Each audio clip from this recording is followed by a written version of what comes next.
Andesika hijery Matthieu toko fahafito. Matthieu toko fahafito. Ovakiko manomboka amin'ny 1:20.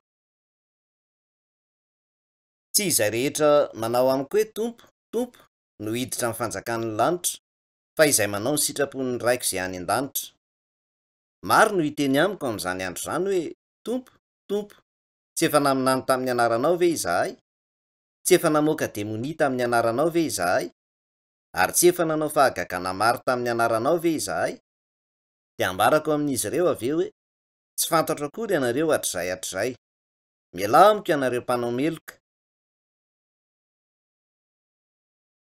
Na dia mpitandrina fiangonana nandritry ny 10 taona aho taloha. Isaky ny namaky io toko sy andinina io aho tamin'izany fotoana izany dia nihevitra fa tsy nisy ifandraisany amiko izany ka tsy niraharaiko loatra. Satria mpinona fanafo. Efa hatramin'ny fahazazako aho no nino an'Andriamanitra ary nankany am-piangonana tsy tapaka. No heveriko noho izany fa tsy misy ifandraisany amiko ireo tenin'ireo. Izay no eritreretiko. Lasa hitako anefa taty aoriana hoe miatra tamiko ireo tenin'ireo. Tsy izay rehetra manao amiko hoe tompo, tompo no hiditra amin'ny fanjakan'ny lanitra. Raha misy olona miaina izao ka miantso an' Jesosy hoe tompo sy Andriamanitra hoe ray, dia manoro hevitra anao aho mba handinika ireo teny eto ireo. Misy fotoana toa ohatrany manohitra izay lazainy ihany ny Baiboly. Ao amin'ny Romanina 10 dia voalaza hoe fa izay rehetra miantso ny anaran'ny tompo no vonjena. Izay no lazainao. Eto kosa dia lazaina fa tsy izay rehetra manao hoe tompo, tompo no hiditra amin'ny fanjakan'ny lanitra.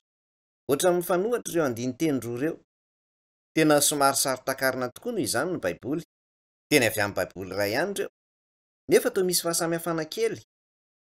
Fa raha tsy tadidintsika izao rehefa mamaky isika, dia posibla be mihitsy ny ahavoafitaka antsika. Rehefa nifitaka ny resahana dia mora mitranga indrindra izany amin'ny resaka finoana. Mety ho voafitaka ianao rehefa mandeha eny an-tsena ka mividy zavatra. Ary mety ho voafitaka ianao rehefa mividy trano na tany hafa koa. Amin'izao fotoana izao dia misy fomba maro hafa mety ahavoafandrika na ahavoafitaka anao, satria miaina ao anatin'ny tontolon'ny fitaka isika. Inona no azontsika atao mba tsy ho voafitaka mandritra ny androm-piainantsika? Ny olona afaka miaina ary tsy voafitaka dia hiaina ny fiainana misy lanjany sy dikany. Fa ny tena zava-dehibe indrindra eto dia rehefa voafitaka ara-pinoana ny olona iray, satria izy izany lasa voafitaka mandrakizay. Fitaka mandrakizay izany. Tsy fotoana fohy ihany no mahavoafitaka azy, fa voafitaka mandrakizay izy. Zava-dehibe ny fahazoana hoe amin'ny fitaka toy izany dia tsy misy fahafahana miverina intsony. Hafahafa ihany ireo teny eto ireo sa tsy izany? Tsy izay rehetra manao amiko hoe tompo, tompo no hiditra amin'ny fanjakan'ny lanitra, fa izay manao ny sitrapon'ny raiko izay any an-danitra. Nilaza ireo teny ireo Jesosy, ary Andriamanitra no rain'i Jesosy. Dia izao izany no lazainy raha mijery ianao eto, hoe izay manao ny sitrapon'Andriamanitra izay any an-danitra. Ka aiza no hijoroanao amin'izany rehetra izany ary? Aza mieritreritra fotsiny hoe ho any an-danitra tsy misy fanontaniana akory ianao a? Tsy tokony ho azonao antoka ve fa manao ny sitrapon'Andriamanitra marina tokoa ianao? Tsy tokony hanao izany ve ianao? Manontania ianao tena raha toka ny fanaraka tamin'ny sitrapon'Andriamanitra ireo teninao sy ireo zavatra nataonao nandritra ny fiainanao teto amin'izao tontolo izao. Zavatra tokony ho heverinao izany. Satria raha hitanao fa tsy mahomby ianao amin'izay lafin'izay, dia tsy ho afaka hiditra any an-danitra. Tsy afaka hiditra any an-danitra ianao sa tsy izany? Ary satria tsy afaka miditra any an-danitra ianao, dia ho voafitaka ianao ary hiaina ny fiainanao tsy misy tanjona akory. Resaka tsy tokony ho diany tsy hita fotsiny izany. Tokony anontany tena ianao hoe manao zavatra araka ny sitrapon'Andriamanitra ve? Fanontaniana tokony ho dinihinao akaiky sy amin'ny fomba matotra tokoa izany. Tokony ho raisinao toy ny adidy ho anao manokana izany, ary tokony ho afaka hamaza ny olan'izany ianao. Rehefa mamaky ny Baiboly ianao, dia ho tojo andiny teny maro izay mety hanorisory anao, toy ny hoe misy toelatrondro tavela ao an-tendanao rehefa mihinana trondro ianao. Toy izany koa anefa amin'io tranga io. Mety hiaina ny fiainanao ianao, mievitena fa mpino mahafatrapo an'i Jesosy. Ary mieritreritra fa ho any an-danitra nefa indray andro mamaky ny baiboly ianao ary mahatsapa fa tsy afaka no any an-danitra raha tsy manao ny sitrapon'Andriamanitra. Dia lasa toy ny taolatrondro tavela ao an-tendanao zany olana izany. Ahoana ary ny tokony ho fihetsika ataontsika rehefa mamaky ny baiboly sika? Tokony ho voatohina manokana ny andiny-teny ao amin'ny baiboly ianao. Avy eo dia mila miatrika ireo teny ireo ianao manao izay ialana amin'izany taolatrondro manohintohina izany. Rehefa voavaha ihany izay olana izay, vao afaka mamany olana amin'ny ankapobeny ianao. Raha ny amiko, ao amin'ny Matio 2:20 dia voalaza fa nisy mpahay lalàna nanatona an'i Jesosy ka nanontany azy ny amin'izay didy voalohany amin'ny lalàna rehetra. Jesosy namaly hoe tiavan'i Jehovah Andriamanitra ao amin'ny fonao rehetra, amin'ny ainao rehetra ary amin'ny sainao rehetra. Izany ny didy voalohany sady lehibe indrindra. Ary ny faharoa izay tahaka azy ihany dia izao: tiava ny mpiara-belona aminao tahaka ny tenanao. Teo ampamakian'ireo tenin'ny Tompo ireo any lasa tavela tao an-tendako ny taolatrondro. Lasa nandiny tena ary nanontany tena hoe tia marina tokoa ny mpiara-belona amiko tahaka ny tenako aho ve? Rehefa nisaintsaina izany aho dia tsapako fa tsy afa-ny tia ny mpiara-belona amiko tahaka ny tenako aho. Raha izany no izy dia tsy nahafeno fepetra hitory ny tenin'Andriamanitra ange aho zany. Raha tsy maintsy hanao toriteny momba io resaka io aho kanefa izaho manokana aza tsy mahavita izany akory, dia ho mpiatsara velan-tsia fotsiny aho zany. Pikarama fotsiny dia niteraka tebotebo lehibe ho azy ay olan'izay. Ho an'ny tsirairay dia tokony hisy zavatra tojo anao eo ampamakiana ny baiboly ary lasa tavela ao an-tsainao. Raha tsy misy izany dia tsy ho voavaha ny olana. Tsy misy fomba hamahany izany. Ao amin'ny baiboly, ao amin'ny Hebreo 4:12 dia voalaza fa maranitra ny tenin'Andriamanitra. Maranitra noho ny sabatra roa lela ka manindrona eny hatramin'ny fampisarahana ny aina sy ny fanahy ary ireo tonontaolana sy ny tsoka. Tsy maintsy miditra ao am-ponao aloha ny tenin'Andriamanitra ary miasa ao, manindrona azy tsara mihitsy. Rehefa maka skalpel na antsikely maranitra fandidiana ny mpitsabo mpandidy iray izany ary manindrona ny hoditra, dia miharihary eo daholo ireo aretina sy ratra rehetra ao anatin'ny vatana. Toy izany koa, ny baiboly dia milaza fa maranitra noho ny sabatra roa lela ny tenin'Andriamanitra. Noho izany dia tsy maintsy manindrona ny fanahy izy io mba ahafahany miasa amin'ny fahapotehana, loto, aratsiana ary tsy fahadiovana rehetra ao anatintsika. Raha tsy mandalo io karazana fandidiana io ianao dia tsy ho afaka hiraika amin'ny tena fitsaboana. Ao amin'ny ohabolana 20 dia misy andiniteny iray manao hoe ny fanahin'ny olona no ampahery azy ao amin'ny aretina, fa ny fanahy-kivy iza ny mahazaka izany? Matetika ny olona no afaka mandresy ny aretina amin'ny herin'ny sainy, amin'ny tanjaky ny fony. Voalaza fa ny 80% aretina no azon'ny olona resena amin'ny fony, fa raha ny fanahy kosa ny marary, iza no ahasitrana azy? Izany no lazain'ny baiboly. Tsy mahatsiaro anefa ny olona hoe marary ny fanahiny. Ny aretina ara-batana mazana dia azo tsaboana tsara mba ahasitrana anao, fa ny aretina ao amin'ny fanahinao kosa dia azo avela amin'izao tsy ho tsaboana akory. Ny aretin'ny fanahy mantsy dia ny aretin'ny fahotana izay mitondra mankany amin'ny helo. Io aretin'ny ota izay mitondra mankany amin'ny helo io no aretin'ny fanahin'ny olona. Ko raha marary ny fanahinao dia mila mahatsapa izay zava-misy izay ianao, nefa mbola tsy tsapan'ny olona ihany izany. Misakafo maraina, atoandro, hariva fotsiny izy ireo ary matory amin'ny alina, toy ny bitro voalavo mihodinkodina eny eo ambony kodiarana. Izany foana no averimberina eo dia mihevitra izy fa raha manao izany tsara dia miaina fiainana tsara sy ara-pahasalamana. Mora ny mieritreritra toy izany nefa tsy izay no izy. Raha ny baiboly ary no resahana, voalohany indrindra dia mila mahita teny izay lasa miraikitra ao am-ponao toy ny taolatrondro ao an-tendanao ianao. Tokony hisy teny avy ao amin'ny baiboly hanindrona ny fonao ary tokony hisy ady anaty noho izany ao aminao eo am-piezahana hamazany olana izany. Hoy Jesosy eto ao amin'ny baiboly: tsy izay rehetra manao amiko hoe Tompo, Tompo no hiditra amin'ny fanjakan'ny lanitra, fa izay manao ny sitrapon'ny raiko izay any an-danitra. Tsy mandainga Jesosy. Mbadin'io ireo tenin'ireo ary ampiaro aminao manokana. Manontania ianao tena raha tena mahafeno fepetra hidiranao amin'ny fanjakan'Andriamanitra tokoa na tsia ho any an-danitra. Andeha ho vakiantsika izao ny andininy faharoa amby roapolo. Maro no hiteny amiko amin'izany andro izany hoe tompo, tompo, tsy efa naminany tamin'ny anaranao ve izahay? Tsy efa namoaka demonia tamin'ny anaranao ve izahay? Ary tsy efa nanao fahagagana maro tamin'ny anaranao ve izahay? Dia ambarako amin'izy ireo avy eo hoe tsy fantatro akory ianareo hatr'izay hatr'izay. Mialao amiko ianareo mpanao meloka. Eto dia misy olona manana finoana miavaka be kokoa noho ny an'ny olon-tsotra, nefa indray andro any amin'izany andro izany. Izany andro izany moa no andro iverenan'i Jesosy eto an-tany ary tsy maintsy hijoro eo anatrehany daholo isika rehetra. Amin'izay fotoana izay, i Jesosy dia hiteny amin'ireo olona izay manana finoana lehibe toy izany ireo hoe tsy fantatro akory ianareo hatr'izay hatr'izay. Mialao amiko ianareo mpanao meloka. Ho any mihelo izy ireo. Nahoana ary? Taloha fony ampitandrina tao amin'ny fiangonana iray mahazatra dia nihevitra fa tsy misy ifandraisana io toko sy andinina io amiko. Tsapako anefa taty aoriana fa tena niatra tamiko tokoa ireo tenin'ireo.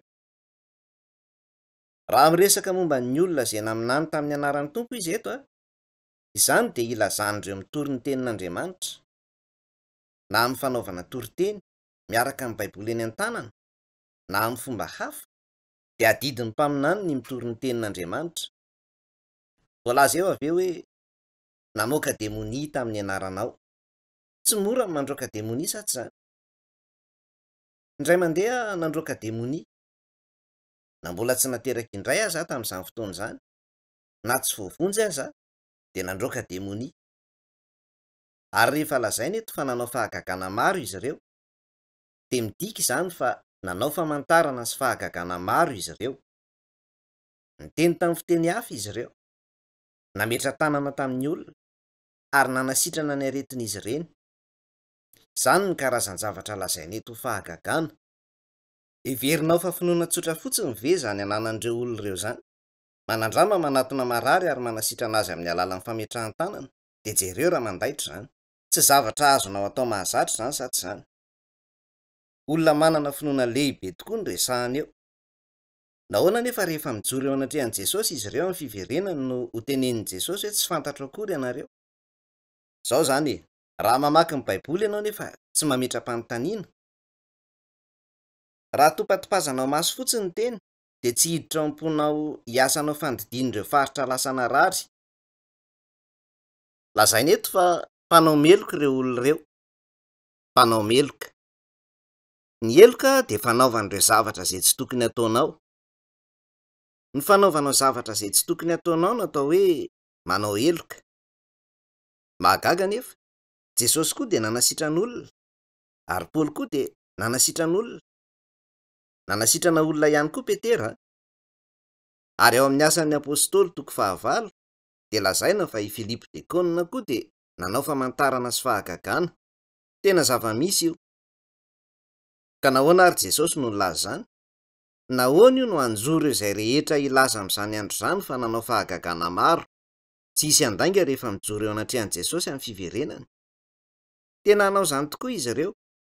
Nefa hoy Jesosy, tsy fantatro akory ianareo hatr'izay hatr'izay. Mialao amiko ianareo mpanao meloka. Dia farany mielo izy ireo. Inona ny anton'izany araka ny eritreritrao? Noho izany zavatra iray tokony ho takantsika eto, io resaka fanasitranana sy fitenenana amin'ny fiteny hafa io. Misy fotoana hanatanterahana izany amin'ny alalan'ny fanamasina, ary misy fotoana tsy hanaovana izany. Mirona ny fampifangaroana izany anefa ny olona ka mamita tena. Mamelao ianao hanazava izany. Efa nolazaiko taloha izao hoe misy fanahy ao anatin'ny olona. Misy koa ny aina, ary avy eo misy koa ny nofo. Ny olombelona dia fitambaran'ny fanahy, ny aina ary ny nofo. Ao amin'ny Tesalonianina 1 toko 5 dia misy andiniteny iray manao hoe ary engane ny fanahinareo, ny ainareo ary ny tenanareo manontolo voaro ka tsy hanantsiny amin'ny fiavian'i Jesosy Kristy Tompontsika. Misy andiniteny milaza izany. ao amin'ny Tesalonianina voalohany zany, toko 5, eo akaikikaiky ny 14 eo izy zay eo. Misy ny fanasy ny aina, ary avy eo ny nofo. Rehefa miara-miasa ny nofo sy ny aina dia misy vokany. Rehefa nanoty Adama dia mazava ho azy fa maty ny fanahany, ary nanjary voafetra ihany koa ny herin'ny ainy. Tamin'ny voalohany, ny ain'ny olona dia tena nahery dia nahery tokoa. Tao amin'ny ainy no nisy izany hery izany. Izany no herin'ny fifantohana ara-tsaina. Mivoatra amin'ny alalan'ny fifantohana ara-tsaina ny fahatanjahan'ny aina. Henoko fa misy mpanao majika sy olona manana karazana fahaiza-manao mihoatra amin'ny mahazatra miseho tele indraindray amin'izao fotoana izao. Ao amin'ny aina no ahitan'ireny fahaiza-manao mihoatra amin'ny mahazatra ireny. Ny aina zany no hitsirian'ireny fahaiza-manao mihoatra amin'ny mahazatra ireny. Ary fantatrao ve ny atao hoe sivilizasiona moderna? Amin'ny sivilizasiona moderna, ny tontolon'ny ain'olombelona dia nanjary nivoatra be taorian'ny vanim-potoanan'ny renesansa. Noho izany, raha ny momba ny aina no ahitana ny fahaizana sy ireo hery hafa isan-karazany. Nivoatra tsikelikely ireny, ka ankehitriny raha ara-akademika sy ara-tsiansa, ny olombelona dia afaka mandeha mankany amin'ny volana sy miverina avy any. Mahay manamboatra ordinatera ny olona, ary mahay manamboatra fitaovam-piadiana nokleary, vanim-potoana ny fampandrosoana izao. Izany rehetra izany dia noho ny herin'ny aina avokoa. Ny herin'ny aina, rehefa mivoatra amin'ny fomba mihoatra amin'ny mahazatra kosa nefa ny herin'ny aina, dia afaka manasitrana aretina ihany koa ny olona. Niditra tao amin'ny kristianisma izany zavatra izany, ka ao amin'ny kristianisma dia misy olona mandeha eny an-tendrombohitra sy mifady hanina mandritra ny 40 andro. Mivavaka tsy mitsahatra fotsiny izy ireo, ary tsy misakafo sady tsy dia matory loatra koa.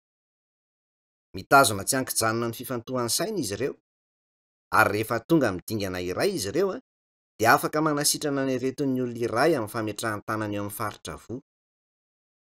Mbola misy zava-mitranga hafahafa noho izany koa aza. Tena mitranga tokoa izany zavatra izany. Saingy tsy amin'ny alalan'ny fanamasina akory nanaovana izany zavatra izany. Tsy mifanamasina izany. Izay no mahatonga azy ireny ho tsy ara-dalàna na heloka. Satria tsy natao tamin'ny alalan'ny fanamasina izy ireny, fa amin'ny alalan'ny fampiasana ny saina izay hatambatra amin'ny herin'ny aina sy ny nofo, ka dia tsy ara-dalàna ireny zavatra atao ireny. Angamba anontany ahy ianao izao hoe dia tsy mino ny fanasitranana amin'ny alalan'ny fanamasina izany ianao? Eny, mino izany aho, satria tena efa niainako izany, ary hitako koa. Raha momba ny fanasitranana amin'ny alalan'ny fanamasina, andeha atao hoe misy olona manana aretina. Nefa rehefa mamaky ny Baiboly izy, dia mamaky andinin-teny momba ny fanasitranana, ka lasa mahatsapy izay ambaran'izany. Amin'izay fotoana izay dia mety ho sitrana tampoka ny aretiny. Izany no fanasitranana amin'ny alalan'ny fanamasina. Koa misy izany ny fanasitranana amin'ny alalan'ny fanamasina, ary misy koa ny fitenenana amin'ny teny hafa amin'ny alalan'ny fanamasina. Saingy raha ny herin'ny aina no anatanterahany ireo zavatra ireo, nasitrana azy ilay olona, dia heverina ho fandikan-dalàna izany. Teto izany ireo olona nanana finoana lehibe tokoa ireo dia naminany tamin'ny anaran'ny Tompo, ary namoaka demonia tamin'ny anaran'ny Tompo. Toy izany mihitsy koa taloha. Raha maty tamin'izany fotoana izany tamin'izany androaka demonia, dia ho lasa tany amin'ny helo satria mitovy tanteraka amin'ireo olona voalaza eto ireo. Inona ary no atao hoe fahamarinana raha ny Baiboly no resahana? Ny fahamarinana dia izay manavaka ny marina sy ny diso. Mila manavaka mazava ny marina sy ny diso ianao. Tsy maintsy manao izay fanavahan'izay ianao. Raha tsy afaka manao izany ianao, dia midika izany fa voafitaka ianao. Amin'izao andro izao ireo olona izay milaza fa mino an'i Jesosy dia mirohotra mamonjy fivoriam-be fifohazana raha vao mandre fa misy manao fahagagana, ary talanjona amin'ny zavatra hitany ihany izy ireo. Nefa tsy maintsy mitandrina ianao. Inona ny tena olana? Tsy ny fanasitranana no olana, tsy ireo zavatra ireo no olana. Ny olana dia ny hoe efa sitrana tokoa ve ilay aretina ao amin'ny fanahinao? Moa ve efa afaka tanteraka tamin'ny ota ny olona ao anaty? Ny fanahinao, ianao mpanota? efa nafahana tamin'izany fomba izany ve ianao? Izay no olana. Raha tsy izany mantsy dia voafitaka tokoa ianao. Andeha isika hijery Matio 7:20. Andininy 7:20. Matio 7:20. Koa amin'izany dia nohonareo ny fanoharana ny amin'ny mpamafy. Raha misy mandre ny tenin'ny fanjakana nefa tsy mahazo izany, dia avy ilay ratsy ka mandrombaka izay nafafy tao am-pony. Izany dia ilaina indray ny voteny amoron-dalana. Jereo izay voalaza eto. Fanoharana momba ny fanjakan'ny lanitra io.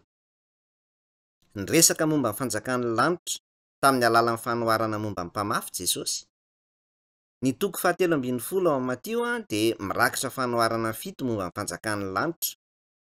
Ny voalohany amin'ireo dia ny fanoharana momba ny mpamafy. Ny voa dia ny tenin'Andriamanitra.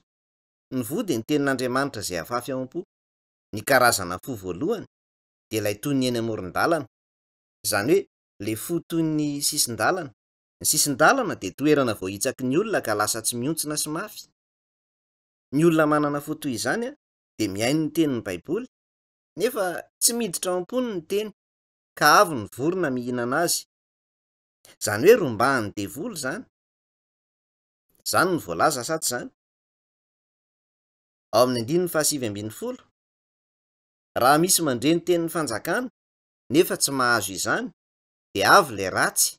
Tsy ny devoly ve ilay ratsy? Ka mandrombaka izay nafafy tao am-pony. Izany dia ilaina indray ny voteny amoron-dalana. Olona efa lasa mafy fo izy. Olona nandre resaka maro momba ny Baiboly izy ary mihevitra fa efa fantany daholo ny zavatra rehetra. Eto amin'izao tontolo izao dia misy ny fotom-pisainana filozofika, ny teoria sy ny etika, ary ireo teoria maro samihafa momba ny fiarahamonina. Rehefa mandre teoria sy fotom-pisainana maro toy izany ny olona iray ka lasa mafy tanteraka ny fony, na mihaino resaka momba ny Baiboly azy izy dia tsy ahasoa akory izany. Na mety hihaino ireo tenireo azy izy dia tsy hamaka ao am-pony izany. Tena mahahonena tokoa ny olona toy izany. Andeha isika izao hijery ny ohatra faharoa. Andininy 20. Fa ilaina indray ny voto eo amin'ny toerana be vato kosa, dia izay mandre ny teny ka mandray avy hatrany izany amin'ny hafaliana, saingy tsy manampaka ao anatiny izy, fa maharitra vetivety monja. Koa rehefa misy fahorinana fanenjehana miseho noho ny teny, dia tafitohina avy hatrany izy. Mifanena amin'ny olona maro tahaka izany isika rehefa mikarakara konferansa toy izao. Gaga izy ireo satria voasambany nandre zavatra toy izany, ary niaino ampahalianana sy fifaliana be ao am-pony izy ireo ao. Milaza izy ireo fa tsy mbola nandre zavatra toy izany taloha. Manaiky izany rehetra izany izy ireo, saingy tsy tonga amin'ny fahatsapana mazava ny fahamarinana izy ireo. Mihevitra izy ireo hoe voavonjy koa aho izao. Tsy tena famonjena nefa izany, fa hatakarana diso izany. Saingy milaza izy ireo fa voavonjy, ary amin'ny voalohany dia tena mavitrika ery. Nefa avy eo rehefa misy olana faran'izay kely indrindra miseho, dia iny fa miala avy hatrany izy ireo. Famantarana izany hoe marivo ny fon'izy ireo. Tsy lalina ny tany ao amin'ny sahan'ny fon'izy ireo. Tsy lalina ny tany, ary misy sosom-bato ao ambany ao ka tsy misy ninninona afaka mamaka ao. Izany ny toetry ny fon'izy ireo. Andeha hojerentsika izao ny karazana olona fahatelo. Andininy 20. Ary ilaina indray ny voto eo amin'ny tsilo, dia izay mandre ny teny nefa mangeja ny teny ny fiahiahiany izao fiainana izao sy ny famitahan'ny harena, ka lasa tsy mamoy izy. Jereo izay voalaza eo. Io ilay fo toy ny saha misy tsilo. Ny fo toy ny saha misy tsilo dia fosahirana tanteraka amin'ireo zavatra izao fiainana izao. Resaka asa fivelomana, resaka fandraharahana, fiezahana hiaina fiainana feno fahombiazana. Voafandrika tanteraka amin'ireo resaka toy izany ny fo. Fanahinany amin'ny fivelomana. Noho izany fanahiana rehetra izany, dia lasa misaringotra ary mikorontana toy ny saha misy tsilo ny fo. Rehefa mihaino ny tenin'ny Baiboly ny olona manana fo toy izany, na dia tao tsara aza ny zavatra rehetra, dia tsy afaka mamono teny. Tsy izay koa ilay karazana fo tena izy. Mamelà ianao hanazava ny antony ilazako izany. Efa eo amin'ny fisasahan'ity fanazavana ity isika izao. Rehefa mihaino izao resaka rehetra momba ny Baiboly izao ianao, dia mila asaina ny sahan'ny fonao. Mba hahatonga ny fonao handray ny tenin'ny Baiboly dia tokony ho tony sy ilamina tsara izy mba hahafahanao miaino tsara. Mila manetry tena sy mibebaka koa izy. Izany ny karazana fo tokony hanananao. Andeha ho jerentsika izao ny ohatra faha-efatra. Andiny ny 17. Fa ilaina indray ny vo teo amin'ny tany tsara kosa dia izay mandreny teny ka mahazo izany, ary tena mamosy mamokatra tokoa. Ny sasany avy 100 eny, ny sasany avy 80 eny, ary ny sasany avy 30 eny. Jereo izay voalaza eto. Tany tsara. Karazana tany inona ny tany tsara? Izany dia ny fo madio, fo manetry tena, fo mibebaka ary fo ny very ka mitady ny fahamarinana. Rehefa latsaka amin'ny fo toy izany ny voa dia mitsimoka avy hatrany ary mamoha be. Tsy maninona izay karazana fo nanananao nandritra ny fiainanao hatreto. Na mandritra ny fiainonao izao tenin'ny Baiboly izao aza, dia afaka nianana izany fo tsara izany ianao. Mety ho lasa toy ny tany lonaka ny fonao. Ahoana no ahatongavan'izany? Andeha atao hoe niaina fiainana diso ianao teto amin'izao tontolo izao hatramin'izao. Diso ny tanjonao teo amin'ny fiainana. Tsy niaina afa-tsy ho an'ireo zavatry ny nofo ianao. Ny sakafo tsara sy iainam-piadanana ary mba hahomby eto amin'izao tontolo izao fotsiny no niainanao. Ary ny fonao dia voapoizin'ireo zava-poanan'izao tontolo izao. Izany angamba ny fomba niainanao. Raha manenina nefa ianao no niainanao toy izany ka miditra ao am-ponao ny tenin'Andriamanitra ary miasa ao am-ponao, dia ho tsapanao ny fahamarinana. Voalaza eto fa ilaina indray ny vo teo amin'ny tany tsara kosa dia izay mandreny teny ka mahazo izany.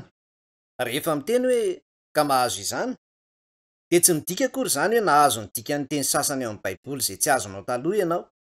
Ary izany koa dia tsy resaka fangatahana olona iray andika ny hevitry ny teny sasany ka azonao izay lazainy avy eo.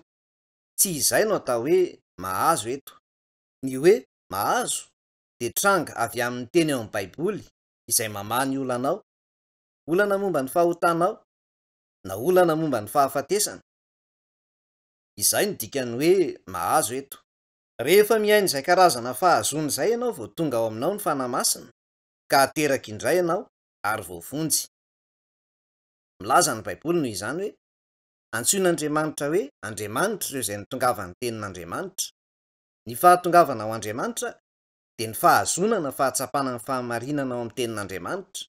Fa efa nateraka indray ianareo, tsy tamin'ny vo mety ho lo, fa tamin'ny vo tsy mety ho lo, tamin'ny alalan'ny tenin'Andriamanitra izay velona sady mitoetra mandrakizay. Rehefa lasa mahatsapa ny fahamarinana ao amin'ny tenin'Andriamanitra ianao dia teraka indray amin'ny alalan'ny fanamasina. Koa rehefa miaino ny tenin'ny Baiboly ianao dia eritrereto ireo zavatra izay ninonao tsy araka ny marina akory na tsy azonao. Amin'ny tranga sasany mety harary ary ho eo ambavahoana ny fahafatesana ny olona iray. Avy eo mivavaka amin'Andriamanitra izy ka sitrana ihany. Misy olona milaza fa famonjeny izany karazana traikefa izany. Tsy famonjeny izany. Mino amin'izany fomba izany anefa ny olona ary mihevitra fa nahazo fahasoavana be dia be. Izany no eritreritra izy ireo.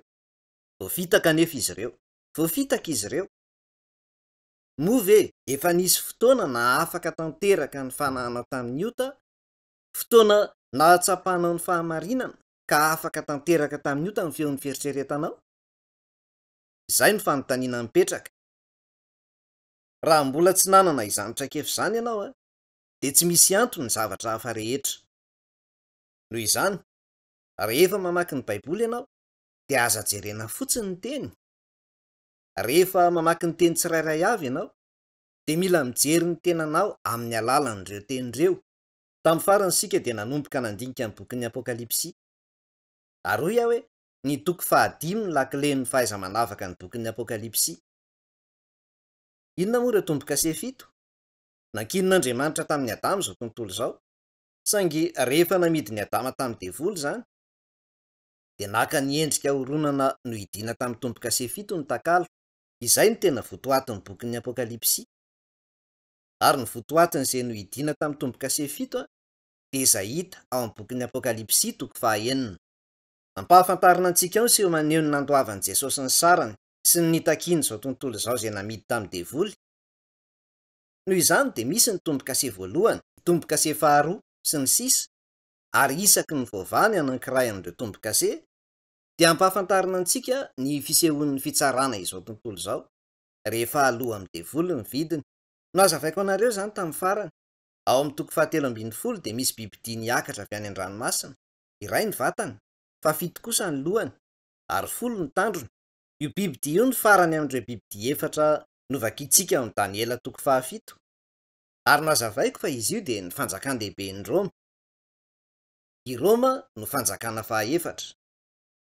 Ary nanazava ny fitsanganan'ny Roma tamin'ny maty tamin'ny farany. Nyresaka ihany koa ny momba ny fiforoanan'ny governemanta federaly iray avy eo zao tontolo izao. Ity ny fahorian-dehibe mandritra ny 7 taona, ary ireo 7 taona ireo dia hozaraina 2. Ny 3 taona sy tapany voalohany, ary ny 3 taona sy tapany faharoa. Efa eo amin'ity lohahevitra ity ihany sika ka hiresaka kely momba ireo 7 taona ireo mialohan'ny hanizantsika ny fotoana. Ao amin'ny testamenta taloha, Daniela toko 7. Toko 7. Ho vakiako manomboka amin'ny 9:20. Daniela toko 7 9:20. Ary raha mbola niteny nivavaka ary niaiky ny fahotako sy ny fahotan'ny Israely fireneko ka naneho ny fitalaoko teo anatrehan'i Jehovahandriamanitro ho an'ny tendrombohitra masin'Andriamanitro. Eny, raha mbola niteny nivavaka dia indro ilay lehilahy Gabriela izay hitako tamin'ny fahitana teo am-piandohana nampanidinina aingana ka tonga teo amiko tokony ho tamin'ny fotoan'ny fanatitra arivo. Ary izy nampahalala sy ny resaka tamiko ka nanao hoe: "Ry Daniela, tonga aza aho hanome anao fahaizana mahazo ny hevitry ny zavatra rehetra." Teo am-panombohan'ny fitalahoana dia nivoaka ny didy ka hanambara aminao satria tena tiana tokoa ianao. Ho adin'io ny teny, ary aoka ho azonao ny fahitana. Mamelà ianao hanazava ny androany izany. Taloha elabe, tokony hoe 100 taona talohan'i Jesosy Kristy, dia nentina ho baby tamin'ny Babilôna ny Israelita. Ary tamin'izany fotoana izany dia nentina koa i Daniela mpaminany. Niaina tamin'ny fahababoana tamin'ny Babilôna izy ireo, ary teo ambany fitondran'ny Persianina koa no taty aoriana. Indray andro anefa, rehefa namaky ny bokin'i Jeremia Daniela, dia lasa hitany fa hifarana ny fiainan'izy ireo tamin'ny fahababoana rehefa afaka 70 taona. Noho izany dia nivavaka teo anatrehan'Andriamanitra Daniela. Nivavaka tamin'Andriamanitra izy, niaiky ireo fahotany sy ireo fahotan'ny Israelita, ary satria babo ny Israelita tamin'izany fotoana izany, dia nivavaka momba izany koa Daniela. Dia naniraka ny anjely Gabriela Andriamanitra ankeo aminy hamaly ny vavaka nataony Daniela. Izay ny fototry ny tantara ao amin'io toko 9 io. Iray amin'ireo anjely Gabriela, anjely mpilaza vaovao izy. Avy eo dia misy koa anjely antsoina hoe Mikaela, anjely niady izy, miady amin'ny devoly. Niseho tamin'ny Daniela izany Gabriela, ary nilaza taminy fa nahazo fahasoavana izy. Nilaza izy fa tonga hitondra vaovao tsara ho azy. Avy eo manomboka eo amin'ny 420 dia hitantsika ny vaovao nentin'i Gabriela. 420, 70 herinandro ny voatendro ho an'ny firenenao sy ny tanànanao masina, mba hamitana ny fandikan-dalàna sy hamaranan'ireo fahotana, hanaovana fampihavanana noho ny heloka sy ampidirana fahamarinana mandrakizay, hanisiana tombo-kase ny fahitana sy ny faminaniana, ary hanosorana ilay masina indrindra. Mamelà ianao hanazava ny dikan'izany. Tokony ho tamin'ny taona 100 talohan'i Kristy. Raha ny marina, taoriana kely ny taona 100 talohan'i Jesosy Kristy. Nisy fotoana voatondro ho an'ny Israelita, ary 70 herinandro izany fotoana izany. Izany hoe 7 andro im-70. Rehefa lasa im-70 ny herinandro izay nisy 7 andro, 7 ampidombona 7 mira 740, izany hoe 700 izany. Rehefa lasa ny 700 andro, inona no hitranga? Andeha ho jerentsika eto. 70 herinandro ny voatendro ho an'ny firenenao sy ny tanànanao masina. Rehefa tapitra ireo 70 herinandro ireo, dia izao ny voalaza hoe mba hamitana ny fandikan-dalàna. Inona ny dikany hoe mba hamitana ny fandikan-dalàna? Midika izany fa hifarany ireo fahotan'ny olona rehetra eto amin'izao tontolo izao. De tsy hisy ho tiantsony izao tontolo izao mba hamitana ny fandikan-dalàna sy hamaranan'ireo fahotana. Hisy fanavotana mandrakizay, ampidirina fahamarinana mandrakizay, ary aseho ny fahamarinan'Andriamanitra. Anisiana tombo-kase ny fahitana sy ny faminaniana. Ireo faminaniana rehetra noraiketina amin'ny Baiboly dia ho tanteraka avokoa. Ho tanteraka ireo fahitana rehetra sy ireo faminaniana rehetra. Izany no ambara amin'izany. Lazaina avy eo hoe anosorana ilay masina indrindra. Anosorana ilay masina indrindra. Nanomboka teo amin'ny taona 900 talohan'i Kristy ity vanim-potoana eto ity, ary efa 940 taona farafahakeliny ny lasa nanomboka teo. Ka inona ary ireo 700 andro ireo? Voalaza fa hitrango ireo zavatra ireo rehefa tapitra ny 700 andro. Ao amin'ny boky Nomerisy ao amin'ny Ezekiela 4 dia voalaza fa isaina ho taona iray ny andro iray. Isaina ho taona iray ny andro iray. Raha izany dia 700 taona izany izay. Rehefa lasa ny 700 taona nanomboka tamin'izany fotoana izany, dia tsy hisy intsony ny ota eto amin'izao tontolo izao, ary hiverina ho mpanjaka Jesosy. Izay no dikan'izany.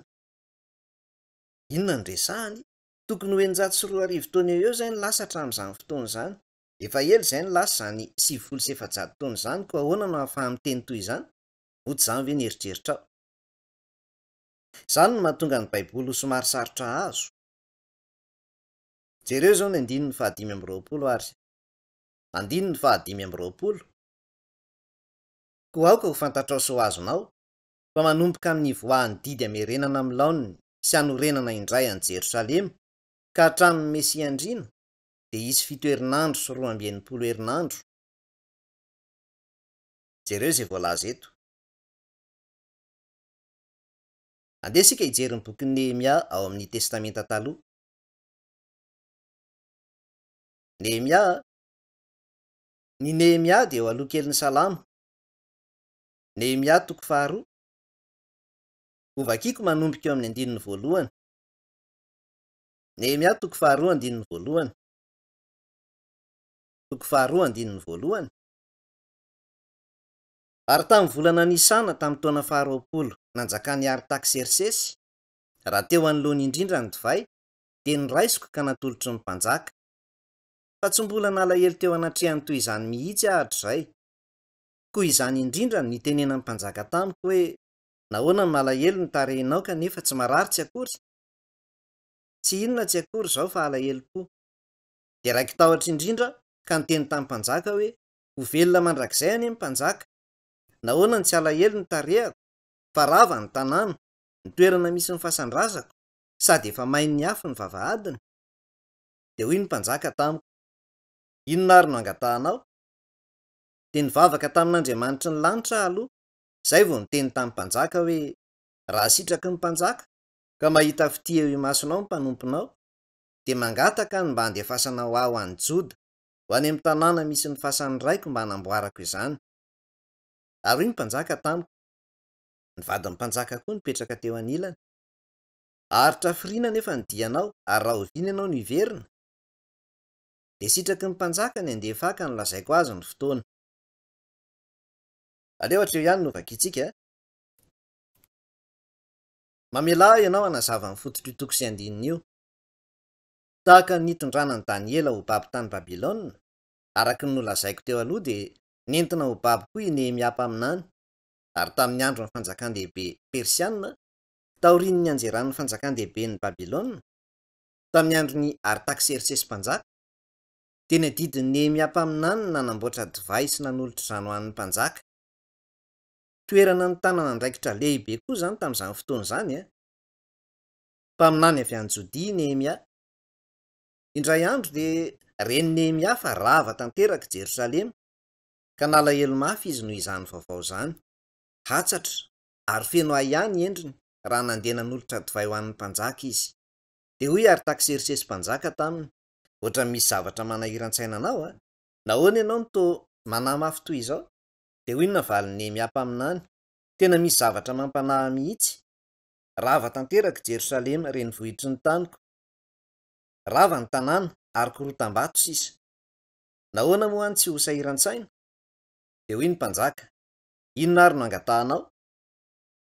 Namaly Nehemia hoe mba alefaso ho any mba hanory ny indray ny tanàna. Toy izany no nanehon'ny Nehemia ny fangatahany, ka nikeny Artaxerxes-mpanjaka ny fangatahany. De navoaka ny didina mpananganana ny tanàna sy hanorenana indray izany. Tokony ho tamin'ny taona 570 talohan'ny Kristy izany. Ko raha voalasa ny 700 taona nanomboka tamin'ny taona 570 talohan'ny Kristy, de iveriny Jesosy. Tsy hisy ho tahintsony eto amin'izao tontolo izao, ary ho tanteraka ireo faminaniana rehetra. Tsy diso anefa ve zany kajikajy zany? Nisy 570 taona taorian'io taona talohan'ny Kristy io, ary 2000 taona taorian'ny Kristy, izany hoe 540 taona eo zany ny fitambarana. Ahoana ary no hanazavana zany? Andeha isika hiverina amin'ny Daniela toko 7, andininy 520. Daniela toko 7, andininy 520. Ho aoka ho fantatrao sy ho azonao fa manomboka amin'ny voahan'ny didy amerenana amin'ny laoniny sy hanorenana indray an'i Jerosalema ka hatramin'ny Mesiandriana, de isy 7 herinandro sy 12 herinandro. Jereo zay voalaza eto, isy 7 herinandro. Ny 7 herinandro de 740 taona. 740 taona taorian'izay de nahoriny indray ny tanànan'i Jerosalema, naharitra 740 taona vao vita zany. Manaraka 12 herinandro, 12 herinandro, 7/12 ary ny 70 de 2700, manome 4/700 zany. Raha ampina 7/7 zany, zany hoe 740 de 3/700 taona, zao ary. Raha 3/700 taona zany de taona vitsivitsy vao mahatratra 700 saty zany. Misy 7 taona tsy ampy ao, misy 7 taona tsy ampy. Jereo zay voalaza eto, andininy 520 ka hatramin'ny Mesiandriana de isy 7 herinandro sy 12 herinandro. Amboariny indray ny lalana sy ny manda na amin'ny fotoana mampahory aza, ary hovonoina ny Mesia aorian'ny 12 herinandro, nefa tsy ho azo manokana izany.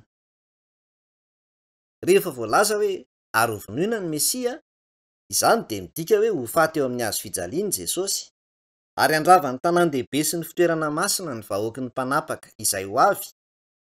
Ny hafaran'izany de isy safodrano, ary mandra-pifaran'ny ady de isy fandravana voatendry. Inona ary no nitranga vokatry ny nahafatesan'i Jesosy teo amin'ny hazo fijaliana? Ny farana ny tantaran'ny Israely. Tena nitranga tokoa zany tamin'ny taona 70 taorian'i Jesosy Kristy, saingy tamin'ny alalan'ny nahafatesan'i Jesosy teo amin'ny hazo fijaliana ny faranan'izany. Noho izany, jereo eto ity vanim-potoana eto ity de lasa misy banga. Vanim-potoana tsy isian'ny tantaran'ny tanin'ny Israely zany. Firy taona ary ny tsy ampy? Firy? Taorian'ny 3/700 taona de tsy nisy intsony ny tantaran'ny Israely, ka firy taona ary no ilaina mba hamitana ny 700? Izay no antony hampisy ireo taona 7 ireo. Jereo zao ny andininy 720. De hanamafy fanekena maro mandritry ny herinandro iray izy. Io izy izay heverintsika ankehitriny io de ilay olona tondrona amin'ny 990 senjato. Ilay mpanapaka izao tontolo izao ny resahana amin'izany. Ny herinandro de 7 taona. Hanao fanekena amin'ny Israelita mandritry ny 7 taona izy, nefa eo amin'ny fisasahan'ny herinandro. Izany de rehefa afaka 3 taona sy tapany. Rehefa afaka 3 taona sy tapany de ho farana ny sorona sy ny fanatitra. Rehefa milaza izy fa hamarana izany, de midika izany fa ho avy ny fotoana hamadiany sy hampijalian'ny Israely. Ny fahorian-dehibe de hitranga mandritry ny 3 taona sy tapany voalohany amin'ilay fahoriana. Ho toy izany ny fandehany. Koa rehefa izay 7 taona izay ny resahana, de midika izany fa ho avy ireo 7 taona ilaina hanatanterahana ny faminaniana momba ny tantaran'ny Israelita. Amin'ny lafiny sasany ary ireo 7 taona ireo de fotoana hamerenana amin'ny laoniny ho an'ny Israelita, fa ho an'izao tontolo izao kosa de ho fotoam-pitsarana. Izany no nahatonga ireo 7 taona ireo ho isaina teto. Andeha isika izao hijery ny toko 7 amin'ny Apokalipsy. Apokalipsy toko fahatelo ambin'ny folo, andininy fahiraiky ambin'ny folo. Apokalipsy toko fahatelo ambin'ny folo, andininy fahiraiky ambin'ny folo. Dia nahita bibidia iray hafa koa niakatra avy tamin'ny tany, ary nanatandroka roa toy ny an'ny zanak'ondry izy, sady niteny toy ny dragona. Ary ny fahefana rehetra nananan'ilay bibidia voalohany dia ampiariny eo anatrehany, ka mahatonga ny tany sy ireo izay monina eo aminy iankohaka eo anatrehan'ilay bibidia voalohany, izay efa sitrana tamin'ilay feriny saika nafaty azy. Manao famantarana lehibe izy, ka dia mampidina afo avy any an-danitra ao amin'ny tany eo imason'ny olona aza. Dia mamitaka ireo izay monina ambonin'ny tany izy amin'ireo famantarana izay nomena azy atao eo imason'ilay bibidia, sady milaza amin'ireo izay monina ambonin'ny tany koa mba hanao sary ho an'ilay bibidia izay naratra ny sabatra, nefa velona ihany. Nomena hery hanome fofinaina ny sarin'ilay bibidia izy, mba sady ho afaka miteny ny sarin'ilay bibidia, no hampamono izay rehetra tsy mety miankohaka eo anoloan'ny sarin'ilay bibidia. Eto dia misy bibidia miakatra avy amin'ny tany. Ilay bibidia niakatra avy tao amin'ny ranomasina izay hita amin'ny toko fahatelo ambin'ny folo andininy voalohany dia mipoitra avy amin'izao tontolo izao. Ary ilay bibidia niakatra avy teo amin'ny tany dia manondro mpitarika irain'ny Israely. Izy mpaminany hitsangana avy amin'ny Israely. Mamelà ianao hanazava izany. Nino ny Israelita nandritra izay 4,000 taona lasa izay fa ho avy ilay Mesia? Ny Mesia moa dia teny Hebreo, fa Kristy kosa ny teny Grika. 2,000 taona lasa izay dia tonga teto amin'izao tontolo izao Kristy, izay atao hoe ilay Mesia. Nefa tsy neken'ny Jiosy ho Mesia izy, fa nolavin'izy ireo. Ireo olon'ny Israely izay tsy mino an'i Jesosy dia mino fa mbola amin'ny ho avy vao tonga ilay Mesia. Karazana Mesia inona ary no andrasan'izy ireo? Tsy miandry Mesia hamonjy ny olona ho afaka amin'ny fahotana izy ireo, fa Mesia hamonjy ny firenen'ny Israely no andrasan'izy ireo. Izany no inoan'izy ireo. Raha mijery ianao manomboka izao dia ho hitanao izany, ary ny Israely dia ahilikilika izao tontolo izao manontolo eny an-jorom-bala foana. Misy manafika foana izy io. Raha mijery izao tontolo izao ankehitriny ianao dia ho hitanao fa manohana ny Israely tazonisy ny ampahany amin'ny Eoropa, fa ny ankamaroan'ireo firenena hafa kosa dia miandany amin'ireo firenena Arabo. Any aoriana any dia ho avy ny fotoana ahatonga ny Israely ho amin'ny toetra raha sarotra dia sarotra ary mampidi-doza tokoa. Amin'izay fotoana izay, ny mpaminan'ny Israely dia hanambatra hery amin'ireo firenena mikambana any Eoropa mba hanorenana firenен-dehibe iray. Firenena iray manana fahefana goavana tokoa. Iaradia izy ireo. Araka ny hitantsika teo aloha ao amin'ny Daniela toko 7 dia hanamafy fanekena maro mandritra ny herinandro iray izy. Fiaraha-miaso io fanekena io. Raha vao tafahorina io fiarahana io dia hanambara ny vahoakan'ny Israely ilay mpitarika hipoitra avy ao Israely, ilay mpaminany sandoka izany, hoe izy no ilay Mesia tonga hamonjy azy ireo. Izay no resahana ao amin'ilay toko sy andininy novakiantsika teo. Andeha ho vakiantsika indray izany manomboka eo amin'ny andininy fahiraiky ambin'ny folo. Dia nahita bibidia iray hafa koa niakatra avy tamin'ny tany, ary nanatandroka roa toy ny an'ny zanak'ondry izy, sady niteny toy ny an'ny dragona. Niteny toy ny dragona. Niteny toy ny dragona, toy ny olona. Tena ahay andahateny tsara izy saty izany. Ary ny fahefana rehetra nananan'ilay bibidia voalohany dia ampiariny eo anatrehany, ka mahatonga ny tany ao Israely sy ireo izay monina eo aminy iankohaka eo anatrehan'ilay bibidia voalohany, izay efa sitrana tamin'ilay feriny saika nahafaty azy. Nasainy nanompo olona izay efa maty nefa nitsangana indray tamin'ny fomba mahagaga ny olona. Avy eo ny andininy fahatelo ambin'ny folo, manao famantarana lehibe izy, ka dia mampidina afo avy any an-danitra ho amin'ny tany eo imason'ny olona aza. Dia mamitaka ireo izay monina ambonin'ny tany izy amin'ireo famantarana izay nomena azy atao eo imason'ilay bibidia, sady milaza amin'ireo izay monina ambonin'ny tany koa mba hanao sary ho an'ilay bibidia izay naratra ny sabatra nefa velona ihany. Eny an-dalamben'i Jerosalema dia hanao sary lehibe izy. Izy no hanangana io sary lehibe io, ary asainy manompo azy io ny olona rehetra. Jereo zao ny andininy fahadimy ambin'ny folo. Nomena hery hanome fofinaina ny sarin'ilay bibidia izy, mba sady ho afaka miteny ny sarin'ilay bibidia, no hampamono izay rehetra tsy mety miankohaka eo anoloan'ny sarin'ilay bibidia. Sary nataon'olombelona izy io nefa nomena fofinaina mba hahafahany miteny. Voalaza eto fa afaka miteny izy io. Efa antaonany maro na ahafantarako itoko sy andinina io sy nitoriako ny momba azy io. Talohan'izay dia liana tokoa hoe ahoana no ahafahany sary vongana hiteny, nefa mino izay lazain'ny Baiboly, mino izay zavatra rehetra lazain'ny Baiboly ka nieritreritra fotsiny aho hoe tsy maintsy hisy fomba hampitenenana io sary vongana io, dia tsy nandefa saina lavitra intsony momba izany aho. Avy eo anefa nandritry ny fitsidihana nataoko tany Etazonia dia hitako fa azo atao ihany izany. Tsy hisalasalana fa fantatrareo rehetra hoe afaka miteny ny ordinatera ankehitriny. Nisy olona iray fantatro mipetraka tany Hawaii. Niasa tao amin'ny departementan'ny tafika an-dranomasina Amerikanina izy. Nanontany azy aho indray andro hoe inona no asany ao, ary namaly izy hoe miresaka amin'ny ordinatera ny asany. Nolazainy tamiko fa rehefa miresaka amin'ny ordinatera izy, raha sendra misy olona mamindra mafy mandalo, dia ilaza ilay ordinatera hoe misy olona manatona ary mamantatra izany olona izany izy. Azo natao izany satria efa nampidirina tao amin'ilay ordinatera mombamomba ilay olona. Mety tsy ho tsapanao izany, fa ny mombamombanao koa dia azo inona fa efa tafiditra anaty ordinatera. Afaka miteny ny ordinatera, koa raha manangana io sary vongana goavana io izy ireo, ary mametraka ordinatera ao anatiny ao dia ho afaka hiteny amin'ny feo mafy dia mafy ilay izy. Miseho eo amin'lohan'ny masontsika mihitsy izany. Hitanao? 2 taona lasa izay no niraketan'io bokin'ny Apokalipsy io. 2 taona lasa izay no niraketan'io bokin'ny Apokalipsy io. Noraketina an-tsoratra izy io 2 taona lasa izay. Ireo teny nosoratana 2 taona lasa izay dia tanteraka eo imasontsika ihany noho ny farany. Sa tsy marina izany? Koa inona ary ny Baiboly?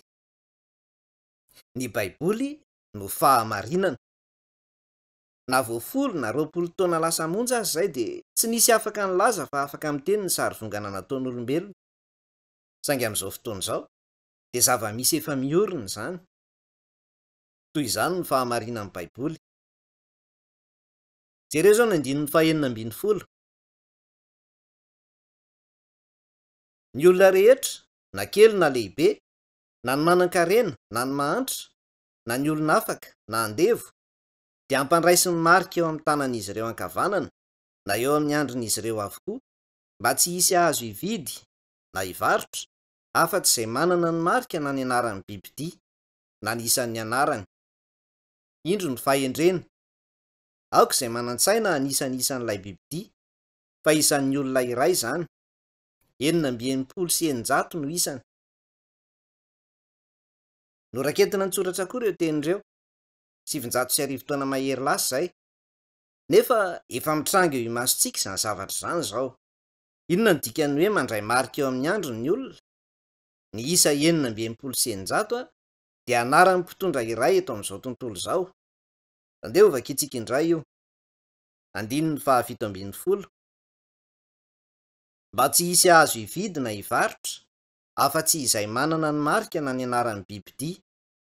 Ny anaran'ny bibidia na ny anaran'ny mpanapaka izao tontolo izao, ny bibidia, na ny isan'ny anarany, ny anarana voatahiry toy ny isa. Tsy mila manana anarana ny olona tsirairay avy. Samy manana ny isa famantarana ampidirina amin'ny ordinatera ny olon-drehetra tsirairay avy. Ny olon-drehetra tsy ankanavaka dia efa nampidirina ho isa ao amin'ny ordinatera. Koa raha voatafiditra ny laharanao dia iseho amin'ny antsipiriany mombamomba anao. Jereo izao ny 9:20. Indro ny fahendrena. Aoka izay manan-tsaina anisany isan'ilay bibidia, fa isan'ny olona iray izany. 900 no isany. Fa isan'ny olona iray izany, 900 no isany. Voalaza fa 900 ny isa famantarana ilay olona. Inona ny dikan'izany? Misy dikany ireo isa ao amin'ny Baiboly. Ny isa 3 na 3 dia maneho an'Andriamanitra. Izy io dia manondro an'Andriamanitra Trinité, ny Trinité masina. Avy eo ny isa 4 dia maneho izao tontolo izao, satria misy zotra 4 eto amin'izao tontolo izao. Ny fitambaran'ny 4 sy ny 3 dia 7. Ny isa fito araka ny fomba fijery ara-baiboly de isa feno. Midika fahafenoana izy io. Ary ahoana ny amin'ny olombelona? Tsy lavorary ny olona, ary satria tsy lavorary izy de ny enina ny isan'ny olona. Misy andro fito ao anatin'ny herinandro, ary enina n'ireo andro ireo ny iasan'ny olona. Miasa mandritry ny eninandro ny olona. Miasa mandritry ny eninandro izy ary miala sasatra amin'ny andro fahafito. Toy izany no mitranga. Voalaza eto anefa hoe 6,80. Inona ny dikan'izany? Midika izany fa las'Andriamanitra ny olona iray. Ny isa telo dia maneho an'Andriamanitra, ka midika izany fa miezaka manao tahaka an'Andriamanitra ilay olona. Izany dia ny antikristy sady mpanapaka izao tontolo izao. Azo marika eto azafady dia andeha isika hijery ny Tesalonianina faharoa toko faharoa. Ao amin'ny testamenta vaovao izany Tesalonianina faharoa toko faharoa. Tesalonianina faharoa toko faharoa andininy voalohany. Ankehitriny rahalahy, momba ny fiavian'i Jesosy Kristy tompontsika sy ny hanangonana antsika ho eo aminy, dia mangataka anareo izahay mba tsy halaka ho etsiketsehana amin'ny saina na hampahoriana ianareo, na amin'ny fanahy, na amin'ny teny, na amin'ny epistily izay toa avy aminay, toy ny hoe efa tonga ny andron'ny Tompo. Aza mety ho fitahan'olona na amin'ny fomba manao ahoana na manao ahoana ianareo, fa tsy ho avy izany andro izany, raha tsy efa tonga aloha ny fiemorana, ary ahariary ilay lehilahy nota, dia ilay zanaky ny fahaverezana, ilay manohitra an'Andriamanitra, ary manandra-tena ho ambony noho izay rehetra atao hoe Andriamanitra na izay hivavahana. Jereo izay voalaza eto. Ka mipetraka eo amin'ny tempolin'Andriamanitra izy, ka manao ny tenany ho Andriamanitra. Manao ny tenany ho Andriamanitra izy, 6,80 izany. Ny isa enina dia midika hoe olombelona, ary ny telo dia Andriamanitra, ka ny 6,80 dia midika hoe olona iray, lasa Andriamanitra.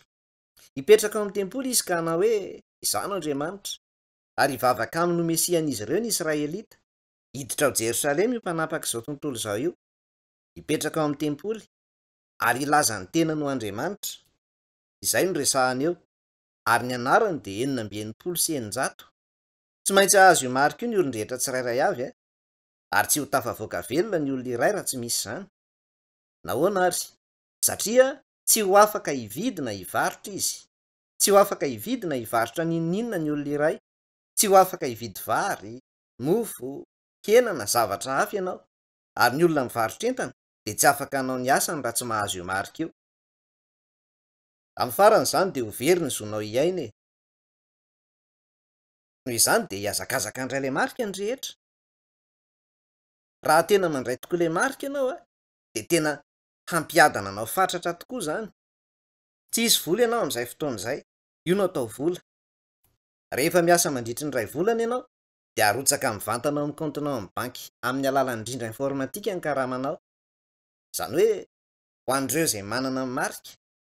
Avy eo rehefa mandeha any amin'ny fivarotana lehibe hividy zavatra ianao, rehefa voahangonao ny entana rehetra ilainao satria manana ny marika eo amin'ny handrinao na eo amin'ny tananao ianao, dia ho kajiana ho azy ny zavatra rehetra novidinao rehefa mandalo eo anoloan'ny ordinateur miaraka amin'ny marika ao ianao. Rehefa andeha fiaramanidina ianao, raha manana ny marika eo amin'ny tananao havanana, ny any tokony ataonao dia ny miskanina ny tananao, dia afaka miondrana ianao. Tsy ho afaka angala-bola koa ny mpangalatra. Raha mahazatra dia entinao mandehandeha eny ao am-posinao ny volanao, nefa amin'izay dia ny marika no volanao. Ny marika no volanao. Ho fotoana tena mampiadana tokoa izany. Ao amin'izany fotoana izany ny mpangalatra dia mety ho afaka hananika tamboho ary angala-javatra hita maso, saingy tsy ho afaka hangala-bola mihitsy izy. Tsy hisy koa ny mpangaro paosy. Alao sary an-tsaina fotsiny ange hoe ampiadana tokoa izany rehetra izany. Ho avy izany karazana vanim-potoana mampiadana izany. Mamelà ianao ampiseho sary iray aminao. Gazety boky allemand antsoina hoe Stern ity gazety boky ity. Ahitana code barre ny fonon'ity gazety boky ity. Code barre ity. Misy lahatsoratra ato amin'ity gazety boky ity izay miresaka momba ny olona mandray io marika io. Jereo ity izao. Nivoaka tamin'ny 4/27/2024 ity gazety boky ity. Raha mijery eto ianao dia mahita fa misy code barre eo amin'ny lohan'ireo olona ireo. Aoka ianao tsy ho diso fandray azafady tsy hoe nafarako manokana akory ity gazety boky ity. Nisy fanisambahoaka natao tany Alemana tamin'ny 4/27/2024. Nanao fanisambahoaka izy ireo ary nisy teboka 4/20 samihafa nampidirina tamin'izany. Ity indray lahatsoratra avy amin'ny gazety koreana Chosun tamin'ny 5 Novambra 2027. Efa nitranga tany Korea koa izany. Izao ny lohatenin'ilay lahatsoratra. Fiomanana amin'ny famoronana dosie informatika misy angon-drakitra manokana misa 7/70 momba ny olom-pirenena rehetra. Tany Korea koa toa nisy fanadihadiana miafina natao mba hamoronana firaketana an-tsoratra momba ny antsipiriny manokana misa 7/70 momba ny olona tsirairay avy. Niteraka fanoherana be anefa izany. Noheverina ho fidirana amin'ny fiainan'ny olona manokana izany, ka lehibe tokoa ny fanoheran'ny vahoaka. Toy izao ny vakin'izy io. Tafiditra ao avokoa ny fianarana natao, ny asa, ny grady any am-piasana ary ny laharan'ny telefaonina. Tahotra ny amin'ny fampiasana tsy araka ny tokony ho iziny mombamomba ny olona manokana. Nahery vaika ny fanoherana ka tsy nampiatra izany tamin'ny fomba ofisialy izy ireo fa voaingana no nandre hoe na ny fialamboliny tsirairay aza dia voarakitra anaty ordinatera daholo amin'izao fotoana izao. Rehefa nanomboka ny fanisambahoaka i Alemana dia maro koa ireo olona nanohitra izany tany. Nanao fihetsiketsehana ny olona satria hoe fidirana amin'ny fiainan'izy ireo manokana izany.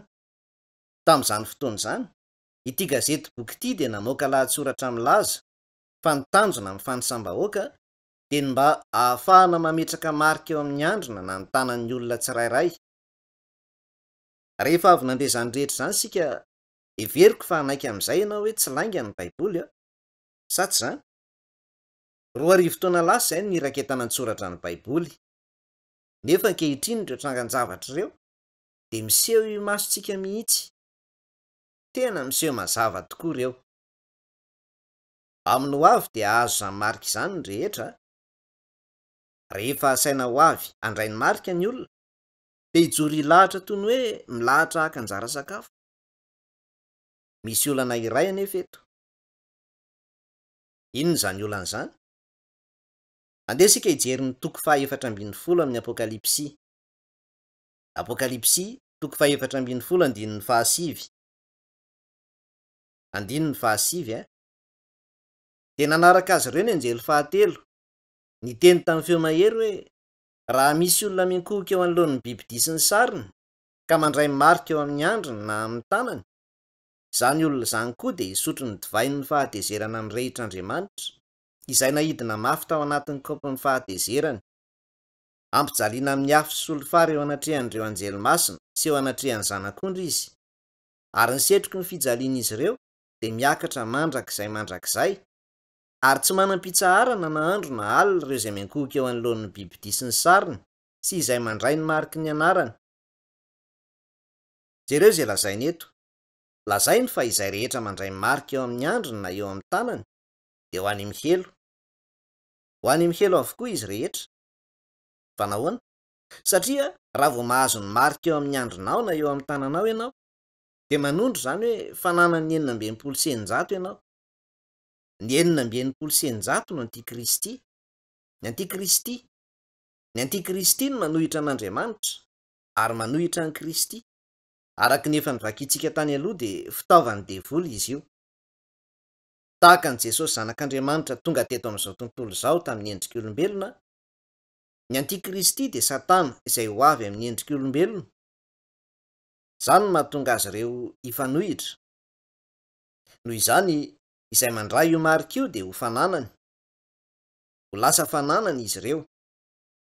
Ary koa, raha tsy mandray marika ianao dia tsy ho tafavoaka velona. Inona ary no azon'ny olona tamombo izany? Raha tsy mandray ny marika ianao dia tsy afaky ny ho tafavoaka. Raha mandray marika anefa ianao dia ho any mihelo. Izany no mahatonga ny baiboly ilaza hoe sambatra izay mamaky sy ireo izay miaino ny tenin'ity faminaniana ity. Hatramin'izay ianao dia niaina ny fiainanao tsy nahalala n'inon'inona momba izany sa tsy izany? Tsy nahafantatra izany ianao sa tsy izany? Ny fahalalan'izany zava-misy izany eto dia lazaina ho fahendrena. Jereo ny 7:20, toko 7:20, 7:20. Indro ny fahendrena, aoka izay manan-tsaina anisanisan'ilay bibidia, fa isan'ny olona iray izany, 900 no isany. Fahendrena ny fahafantarana izany zava-misy izany. Fahendrena. Koa ankehitriny ianao dia mila mitady fomba hatafavoahana nefa tsy voatery handray io marika io. Mila mitady fomba hiainana tsy voatery handraisana io marika io ianao. Na manazava izany aminao aza ankehitriny dia mbola misy zavatra mampanahira anahy ihany. Rehefa miaino amin'ny resaka momba amin'ny baiboly ianao amin'izao fotoana izao, dia mety eritreritra ianao hoe olana lehibe izany. Raha vao miala eto anefa ianao, mandeha mody ary matory, mbola tsy mifoha maraina akory ianao dia efa hanjary tsy ho voatohintohiny izany resaka izany intsony sahady. Ho adinoinao ny zavatra rehetra momba izany, ary hanohy ny fiainanao fotsiny ianao fa tsy heritreritra izany intsony. Heritreritra ianao hoe misy vahaolana foana hoe na ratsy toy inona aza ny toe-draharaha. Izany heritreritra izany no ao an-tsainao, dia hanohy fotsiny ny fiainanao toy ny mahazatra ianao. Raha izany anefa no ataonao, dia ho tojo toe-draharaha faran'izay mafy indrindra ianao, ary tsy hisy azo hiverenana intsony amin'izay. Zavatra iray tokony ho azonao no hoe an-tsitrapo ny fandraisana io marika io. Ho an-tsitrapo izy io. Inona ary ny anton'izany? Satria ampiadana be mihitsy izy io, ary noho izy io mampiadana be mihitsy, dia ho tonga an-tsitrapo ny rehetra ndray io marika io. Raha saina handray io marika io anefa ianao, anao izany ve ianao? Raha izany no izy, inona ary nataonao raha tsy ho tafavoaka velona ianao raha tsy mandray io marika io e? Koa satria ao amin'ny baiboly no ahitana ny fomba hamahany io olana io. Dia izany no nanoratan'ireo tenin'ireo eto. Ny fahafantarana fotsiny izay henonao hatreto dia efa fitahiana manokana. Satria ianao izao afaka mitady ny fomba ahatafavoahana ho velona. Eo amin'izao tontolo iainantsika izao eo masontsika mihitsy, dia misy zavatra tsara tarehy marobe mampitolagaga antsika. Rehefa mivoaka eny ivelany ianao, dia misy ireo jiro néon manjelanjelatra hitanao eny amin'ny arabe be olona eny. Ireny zavatra rehetra ireny dia manadonto ireo karazana fitatitra na naira ao amintsika. Lasa mitolagaga ny famirapiratra izy ireny isika, ka tsy afaka miala amin'izany fanampozinana izany. Toy izany ny vanim-potoana iainantsika. Amin'izany fomba izany, ny devoly dia manangoly ny olona ary mitaritarika ny olona fotsiny hidina hizotra amin'ny lalana mankany mihelo. Eo anivon'izany rehetra izany dia lalovan'izy ireo fotsiny ireo olana sahala amin'izao resahantsika izao. Nandeha tany Japon indray mandeha mba hanao fihaonana tahaka izao. Tamin'izaho tany, ny fiara nandehanako dia nisy écran teo akaikin'ny sezan'ny mpamily, ary nasehon'ilay écran anay foana izay lalana nalehanay. Azo natao izany satria mifandray tamin'ny zana-bolana ilay écran. Ny ordinatera rehetra toy izany eto an-tany dia mifandray amin'ny zana-bolana. Izany no nahafahanay nampiasa ny saritany teo amin'ny écran mba hahitanay ny lalanay. Aminy ho avy raha mandray ny marika eo amin'ny andriny na eo amin'ny tanany ny olona, dia ho azo atao ny manaraka ny toerana misy azy.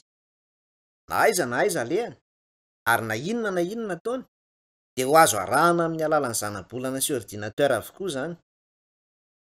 Rehefa tonga izany fotoana izany dia tsy ho afaka hangalatra n'inona ny olona. Efa nisy andrana natao mifandray amin'izany tany Allemagne. Asian'izy ireo antsokosoko puce informatika kely ny voafonjy iray izay nivoaka ny fonja. Nivoaka ny fonja izy, nefa ora vitsivitsy taorian'izay dia nisamborina indray noho ny halatra. Nampiasa ordinatera izy ireo mba hanaraha-maso azy, ka tratra nangalatra izy. Azo antoka fa amin'izao fotoana iainantsika izao, tsy fotoana tsotra fotsiny akory izao iainantsika izao. Miaina ao anatin'ny vanim-potoana iray izay manatona haingana ny fiafaran-javatra mahery vaika isika. Noho izany, maneran'izao tontolo izao amin'ny alalan'ny herin'ny antikristy, ny mpanapaka izao tontolo izao dia ho afaka hanaraka ny fihetsiky ny tsirairay amin'ny alalan'ny ordinateur sy ny marika eo amin'ny andrina na eo amin'ny tanana, ilay marika izay tsy maintsy ho eken'ny tsirairay. Toy izany ny fihezan'izao tontolo izao. Vokany, satria tsy ho zakan'ny olona izany dia hisy ady hipoaka. Andeha isika hijery ny toko 6:10 amin'ny Apokalipsia. Toko 6:10, andiny ny 2:20. Avy eo ny anjely 9 dia nampidina ny tao ambiliany tamin'ny Eufrata, ony lehibe, dia ritra ny ranony mba hanomanana ny lalan'ireo mpanjaka avy any antsinanana. Dia nahita fanahy maloto telo tahaka ny sahona avy tamin'ny vavan'ilay dragona, tamin'ny vavan'ilay bibidia, ary tamin'ny vavan'ilay mpanina ny sandoka. Fa fanahin'ny demonia ireo, ka manao famantarana sady mankany amin'ireo mpanjakan'ny tany sy izao tontolo izao manontolo, mba hanangona azy ireo ho amin'ny adin'ilay andro lehibe n'Andriamanitra tsy toa. Indro, avy toy ny mpangalatra, sambatra izay miambina ka miaro ny fitafiana, sao mandeha mitanjaka izy ka hitan'ny olona ny fahamenarany. Dia nangonina ho any amin'ny tany antsoina amin'ny teny Hebreo hoe Aramagedona ireny. Adiny Aramagedona izany. Hipoaka ny adiny Aramagedona. Aiza ary izany misy any Aramagedona? Raha mandeha mianavaratra manaraka ny morontsiraka Mediterane ianao dia tonga any amin'ny toerana iray izay hifarana ny tendrombohitra tampoka. Ao no misy ny tanànan'ny Haifa, tanàna fiantsonan'ny sambo. Avy eo, raha mandeha fiara mandritry ny adiny iray eo ianao avy any Haifa, dia ahita tany feno ala. Ary avy eo dia misy havoana manangasanga ao. Zara raha avo mba ho azo antsoina hoe tendrombohitra izy io. Misy izay havoana izay. Ary ihany no ahitana takelaka tahaka izao. Io ilay takelaka, ary misy soratra hoe Megiddo eo. Ny Megiddo dia midika hoe Aramagedona, ary voalaza eo amin'io takelaka io hoe io toerana io inoan'ny kristianina fa hisian'ny ady farany eo amin'ny fizotry ny tantara. Noho izany eo amin'ny saritany, araka ny nolazaiko teo aloha, raha mitondra fiara miditra an-tanety mandritry ny adiny iray eo ianao, avy ao amin'ny seranantsambo ny Haifa, dia tonga eo amin'ny koveta be iray midadasika. Tsy hitanareo aveto izany, fa ery ampitany koveta no misy ny tanànan'i Nazareta, izay naha lehibe an'i Jesosy avy any Nazareta. Koveta iray lehibe tokoa izy io. Ary eo ny hipoaka ny adiny Aramagedona, ilay ady farany eo amin'ny tantaran'ny zanak'olombelona. Iza amin'ireo firenena ary no hifandona amin'izany ady izany? Andeha isika hijery ny 9:20. Avy eo ny anjely 9 dia nampidina ny tao ambiliany tamin'ny Eufrata, ony lehibe, dia ritra ny ranony mba hanomanana ny lalan'ireo mpanjaka avy any antsinanana. Ny on'ny Eufrata dia ao amin'ny faritra nitrangan'ny adiny Golf. Ity ny Golf Persika. Renirano roa no mikoriana mankany amin'ny Golf Persika, ary mitambatra ho renirano iray amin'ny farany. Any avaratra ny reniranon'ny Tigra, ary aty atsimo kosa ny on'ny Eufrata. Eo anelanelan'ireo renirano roa ireo no misy ny tanànan'i Bagdad. Lazaina eto fa ho ritra ireo ranon'ireo mba hanokafana ny lalana ho an'ny miaramila avy any antsinanana, mba hanomanana ny lalan'ireo miaramila mpanjaka avy any antsinanana. Azy io marika eto, dia andeha isika hijery ny toko 9. Apokalipsia toko 9.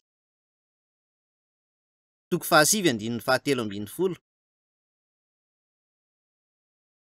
Avy eo ny anjely 9 dia nitsoka ny trompetra, ary nahare feo avy tamin'ireo tandroka efatry ny alitara volamena izay eo anatrehan'Andriamanitra, niteny tamin'ny anjely 9 izay nanana ny trompetra hoe vahao ireo anjely efatra izay mifatotra eo Eufrata ony lehibe. Noho izany dia nivahany ireo anjely efatra izay nomanina ho amin'ny ora sy ny andro sy volana ary ny taona, mba hamono ny ampahatelon'ny olona. Ary ny isan'ny miaramila an-tsoavaly dia 200 tapitrisa. Reko ny isan'izy ireo. Voalaza eto fa nisy anjely efatra no fatorana ao amin'ny ony Eufrata. Izany dia androana ny devoly, ilay anjely lava. Ny devoly no anapoaka ny ady farany, ny adiny Aramagedona. Rehefa ho vahany izy dia ho raikitra ny adiny Aramagedona, dia hisy tafika lehibe ho avy any antsinanana ka ahafaty ny ampahatelon'ny mponin'izao tontolo izao. Iray ampahatelon'ny mponin'izao tontolo izao. Ary manahoana ny haben'io tafika io? Voalaza fa ny isan'ny miaramila an-tsoavaly dia 200 tapitrisa. 200 tapitrisa. Hitambatra ny tafika rehetra any amin'ny firenena antsinanana. Anambatra ny heriny ireo tanora rehetra, satria izy rehetra dia samy azo ny marika eo amin'ny handry na eo amin'ny tanany, ary noho izy ireo araha-maso tsy tapaka, dia ho hitan'izy ireo fa tsy ho zakany izany, ary ahatsiaro ho tsy mahazo aina be mihitsy izy ireo, satria izy ireo araha-maso hatrany amin'izay zavatra rehetra ataon'izy ireo. Noho izany dia andeho any Jerosalema, izay isiny Antikristy izy ireo. Tsy maintsy miampita ny olona Efrata anefa izy ireo voalohany indrindra, vao tonga any Jerosalema. Tsy maintsy miampita ny Efrata izy ireo. Misy lahatsoratra an-gazety hafa tiako aseho anareo eto. Ny lohatenin'ity lahatsoratra ity dia lalana mitsofoka any Himalaya. Sary ny lalana mandalo manaraka ao ambanin'ny tendrombohitra izy io. Misy tonelina ao ambanin'ny tendrombohitra Himalaya, izay miainga avy any Moyen-Orient makany Pakistan. Efa vita taona vitsivitsy lasa izay io tonelina io. Ity izao maneho ny asa nanorenana ny tonelina. Navoaka tamina gazety iray ity lahatsoratra ity. Misy lahatsoratra an-gazety iray hafa tiako aseho anareo koa ity. Nisy nanome azy ity fony any handeha tany Etazonia. Jereo ange izay voalaza eto e. Manokatra ny lalana ho an'ny mpitsidika ny lalan'ny Lasoa i Chine. Manokatra ny lalana ho an'ny mpitsidika ny lalan'ny Lasoa i Chine. Milaza ity lahatsoratra ity fa efa nanomboka ny asa fandrakofana pavy ny lalan'ny Lasoa i Chine. Azo heverina ho anisan'ny fanomanana izany zavatra rehetra izany. Mamelà ianao ampiseho aminao lahatsoratra hafa indray ary. Jereo ity izao. Izao ny lohateniny: ady rano any Eufrate. Ady rano any Eufrate. Raha mijery ianao eto dia mahita ny tohidranon'ny Ataturk. Tohidranon'ny Ataturk manodidina ny tapany avaratry ny reniranon'ny Eufrate no misy an'i Turquie. Mikoriana avy any Turquie izy io, mamakivaky an'i Syrie ary midina any Irak. Raha vao vita ny fanamboarana io tohidrano io, dia ho ritra ny ranon'ny on'ny Eufrate. Raha vao vita io tohidrano io dia ho ritra ny ranon'ny on'ny Eufrate. Avy eo dia ho roanjato tapitrisa ny tafika mpiaradia any Azia. Tsy afaka ny ho taterina ny fiaramanidina izany miaramila roanjato tapitrisa izany, ary tsy ahavita handeha tongotra amin'ny alavirana io ihany koa. Tsy maintsy mandeha amin'ny tanky na camion izy ireo ka hiampita ny Eufrate amin'izany lalan'izany. Izany no antony tsy maintsy handritana ioony io. Efa manomboka ritra ny rano amin'ioony io. Ireo teny faminanian'ireo izay noraketina nitsoratra ao amin'ny Baiboly 4,000 taona lasa izay dia tanteraka tsirairay araka ny nanoratana azy mihitsy. Tsy misy diso na dia kely monja aza. Toy ny hoe Andriamanitra no mandamina ireo trangan-javatra rehetra ireo. Tsy hitan'ny masontsika Andriamanitra, kanefa ireo zavatra rehetra ireo dia tanteraka tsirairay avy. Miseho eo imasontsika mihitsy izy ireo. Ka tsy heverinao ary ve hoe mila mifantoka amin'ireo zavatra ireo sika? Tsy afaka manohy miaina toy ny ainantsika ny fiainantsika hatramin'izay fotsiny sika. Andeha sika hiverina amin'ny Apokalipsy 9:11. Andininy 7:10. Dia nahita fanahy maloto telo tahaky ny sahona avy tamin'ny vavan'ilay dragona, tamin'ny vavan'ilay bibidia, ary tamin'ny vavan'ilay mpamina ny sandoka. Fa fanahin'ny demonia ireo, ka manao famantarana sady mankany amin'ireo mpanjakan'ny tany sy izao tontolo izao manontolo, mba hanangona azy ireo amin'ny adin'ilay andro lehiben'Andriamanitra tsy toa. Jereo izay voalaza eto. Hitantsika eto ny dragona, ny bibidia ary ny mpamina ny sandoka. Trinité izany, trinité-ny devoly. Ny dragona dia Satana, ny bibidia dia ny Antikristy, ary ny mpamina ny sandoka dia ny mpitarika Israelianina. Manorina trinité iray izy telo ireo, ary miaraka amin'ny lainga. Izy ireo dia ampivondrona izao tontolo izao. Jereo ny andininy 4:12. Fa fanahin'ny demonia ireo, ka manao famantarana sady mankany amin'ireo mpanjakan'ny tany sy izao tontolo izao manontolo.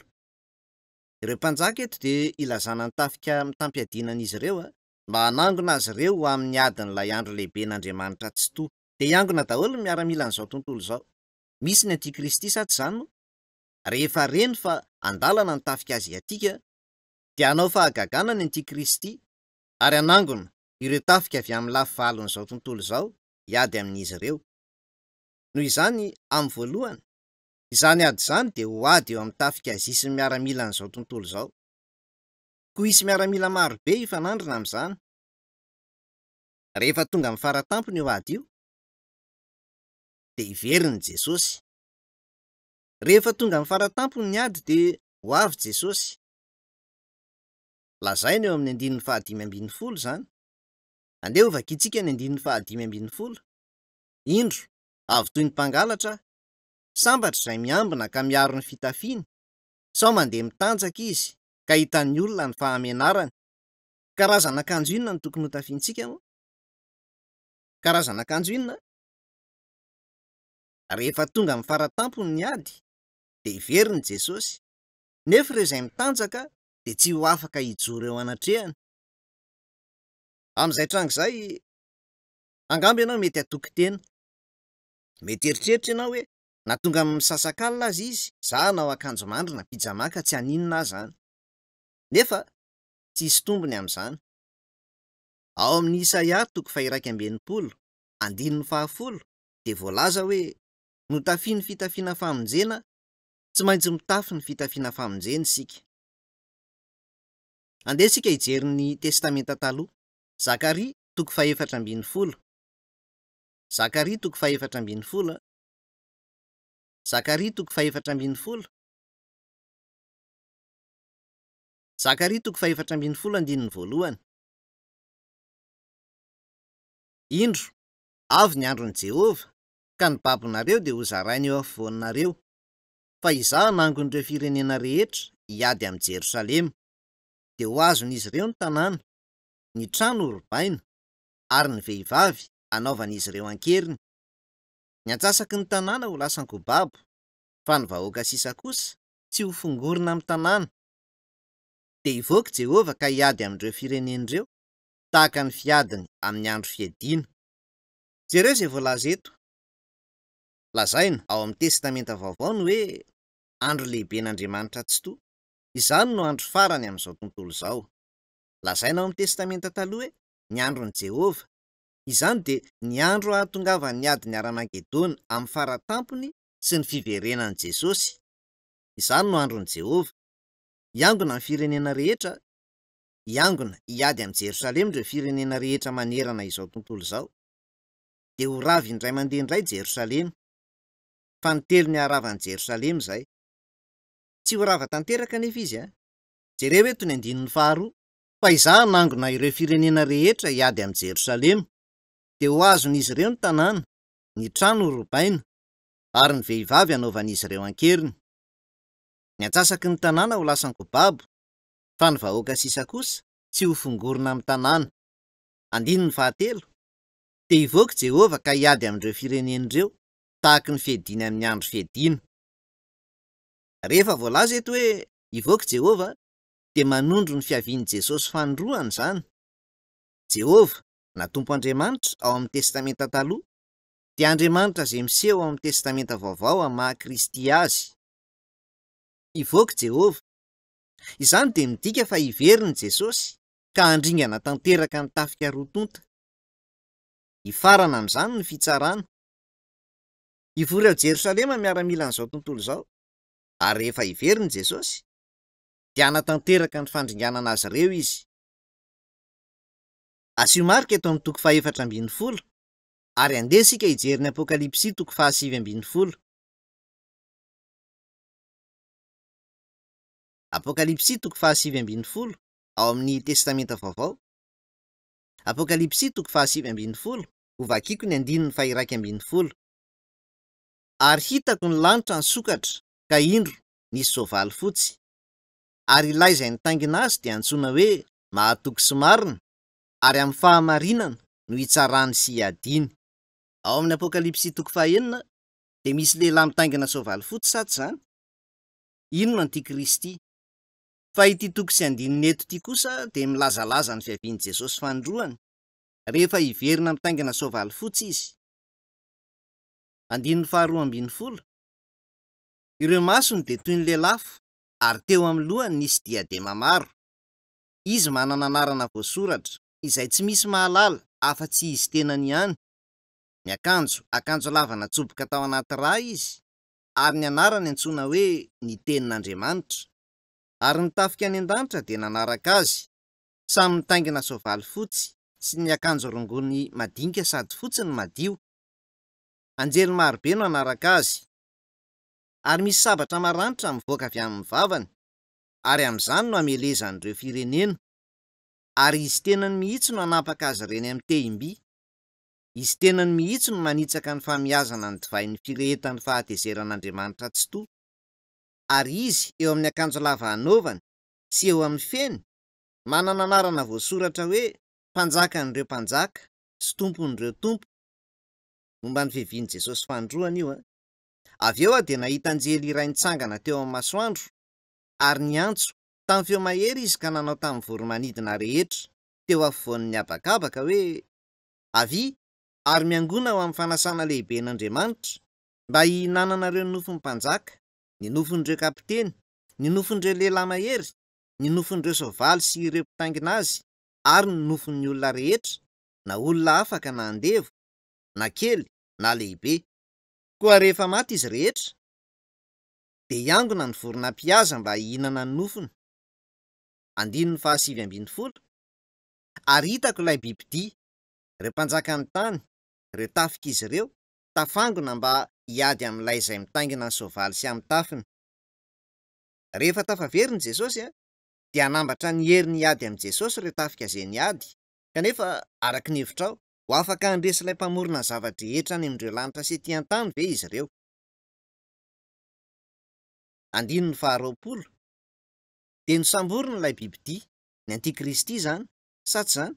Dia nosamborina ilay bibidia mba amin'ilay mpamina ny sandoka izay nanao famantarana teo anatrehany, izay nentiny namitaka ireo efa nandray mariky ny bibidia sady niankohoka teo anoloan'ny sariny.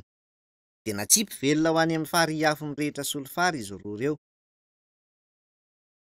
Ny devoly no atsipy voalohany indrindra any amin'ny helo, atsipy velona any amin'ny elo izy.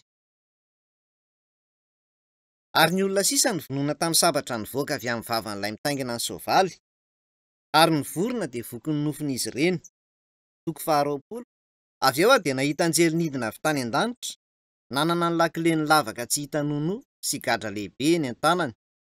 Nisambotra ilay dragona izy, ilay menarana fahiny, dia ny devoly sy Satana izany, ary namatotra azy 10 taona. Dia nanipy azy ho amin'ny lavaka tsy hita nonoa izy, ary nanidy azy tao, dia nanisy tombo-kasety eo amboniny mba tsy hamitahan'ireo firenena intsony mandra-pahatapitry ny 10 taona. Nefa aorian'izany zavatra izany, dia tsy maintsy ho vahana mandritry ny fotoana fohy izy. Mbola tsy elaela mandrakizay izany. Toko 20:10. Ny devoly izay namitaka azy ireo dia natsipy tany amin'ny fary afo sy solofara, izay misy ilay bibidia sy ilay mpamina ny sandoka, ary ampy-jaliana andro aman'alina mandrakizay ireo. Ka eto ny devoly dia atsipy any amin'ny helo. Ary avy eo, rehefa ho avy indray Jesosy, dia hiangona ho Israely ny tafika rehetra, saingy haringana avokoa. Ny dika inona ary izany ny tanin'ny Israely? Io no toerana fitsarana.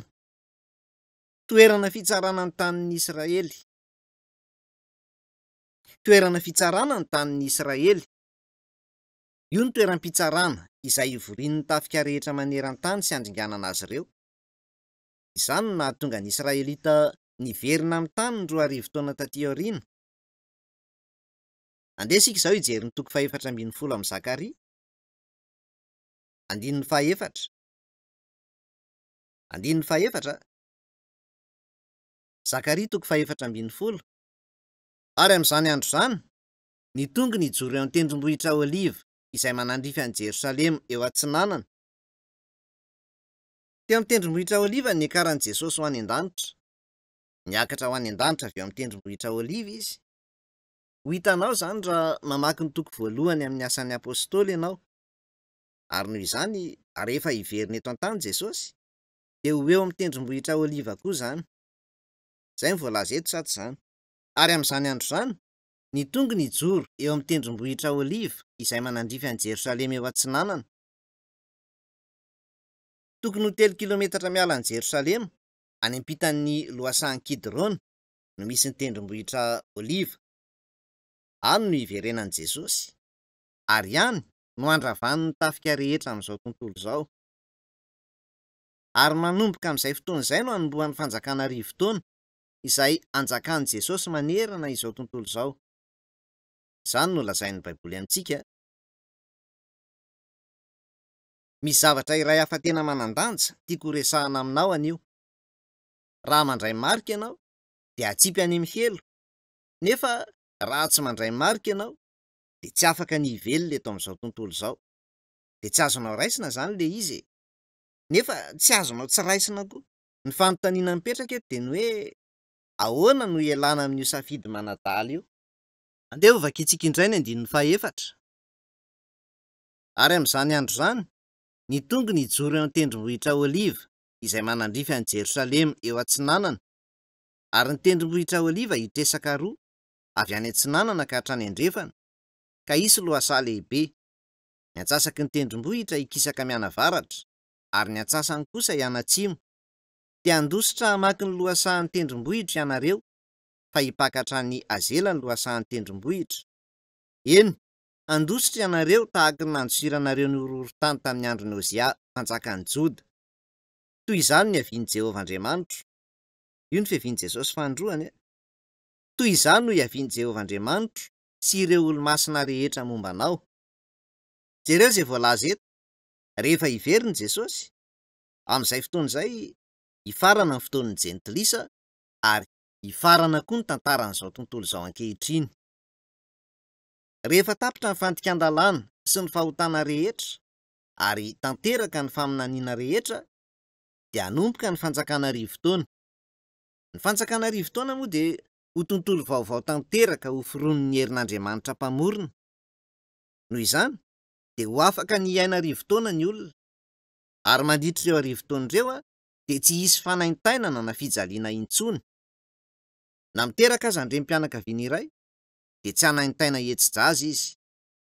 Rehefa mamafy voa ny olona, dia hitsimoka ho azy, tsy misy fanampiana hafa mihitsy izany, ary hamoha be. Ho avy ny fotoana toy izany, ary mandritra izany fotoana izany no anjakan'i Jesosy. Izany no fototr'ilay herinandro, ilay herinandro farany, fotoam-pitsaharana. 4,000 taona talohan'i Kristy, ary 2,000 taona taorian'ny Tompo. Avy eo, ity taona 1000 farany ity, 7,000 taona ny fitambaran'izay, vanim-potoana fitsaharana izany. Rehefa tonga ny faran'io vanim-potoana io, dia hanomboka ilay tontolo mandrakizay. Izany ny fandaharana asan'Andriamanitra. Rehefa ho avy indray anefa Jesosy, dia tsy ho avy irery izy, ho avy miaraka aminy ireo olo-masina rehetra. Izay no olana. Ahoana no hitrangan'izany? Andehantsika hijery ny Tesalonianina 4 ao amin'ny Testamenta Vaovao. Tesalonianina 1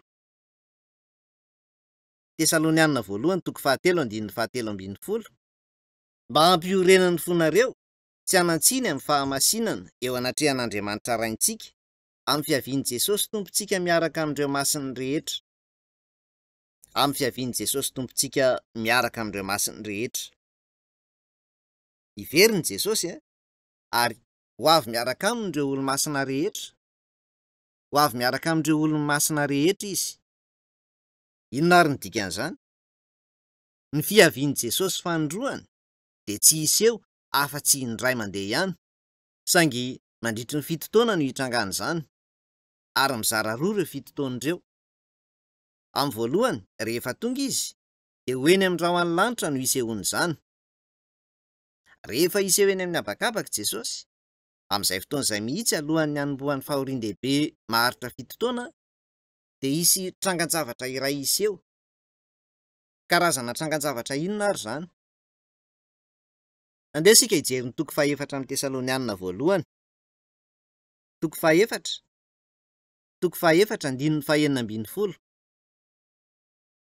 andininy faha 6. Fa ny Tompo mihitsy no hidina avy any an-danitra amin'ny antso mafy, amin'ny feon'ny arikanjely sy amin'ny trompetran'Andriamanitra, ary ireo izay maty ao amin'ny Kristy no hitsangana aloha. Jereo izay voalaza eto. Rehefa hiverina eny amin'ny habakabaka Jesosy, dia atsangana maty amin'izay fotoana izay ireo olona rehetra izay voavonjy nefa maty teto an-tany nandritry ny tantaran'ny zanak'olombelona manontolo, ary ireo izay maty ao amin'ny Kristy no hitsangana aloha. Atsangana amin'ny maty daholo izy rehetra ary akarina ioana amin'i Jesosy. Andeha ho vakiantsika izao ny 17. Avy eo, isika izay velona ka mbola mitoetra dia akarina hiaraka amin'izy ireo eny amin'ireo rahona, ioana amin'ny Tompo any amin'ny habakabaka, dia ho any amin'ny Tompo mandrakariva isika. Jereo eto izao. Amin'izany fotoana izany, ireo olona izay voavonjy sady mbola velona eto ambonin'ity tany ity dia akarina. Rehefa miteny hoe akarina izy ireo, ny tiako ambara dia ny hoe ity vatana izay ananantsika ankehitriny ity, vatana izay miareraka sy mihamarary ary maty, dia hovana toy ireny hoe vatana natsangana tamin'ny maty ireny.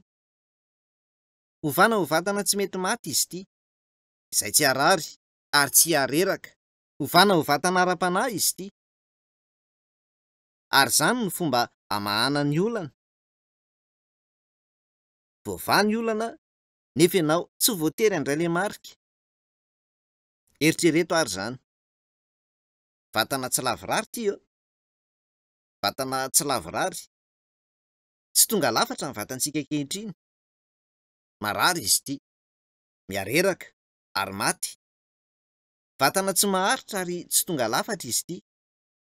Fa amin'izany fotoana izany dia ho lasa lavorary tanteraka ny vatantsika. Ho lasa vatana tonga lafatra izy ity.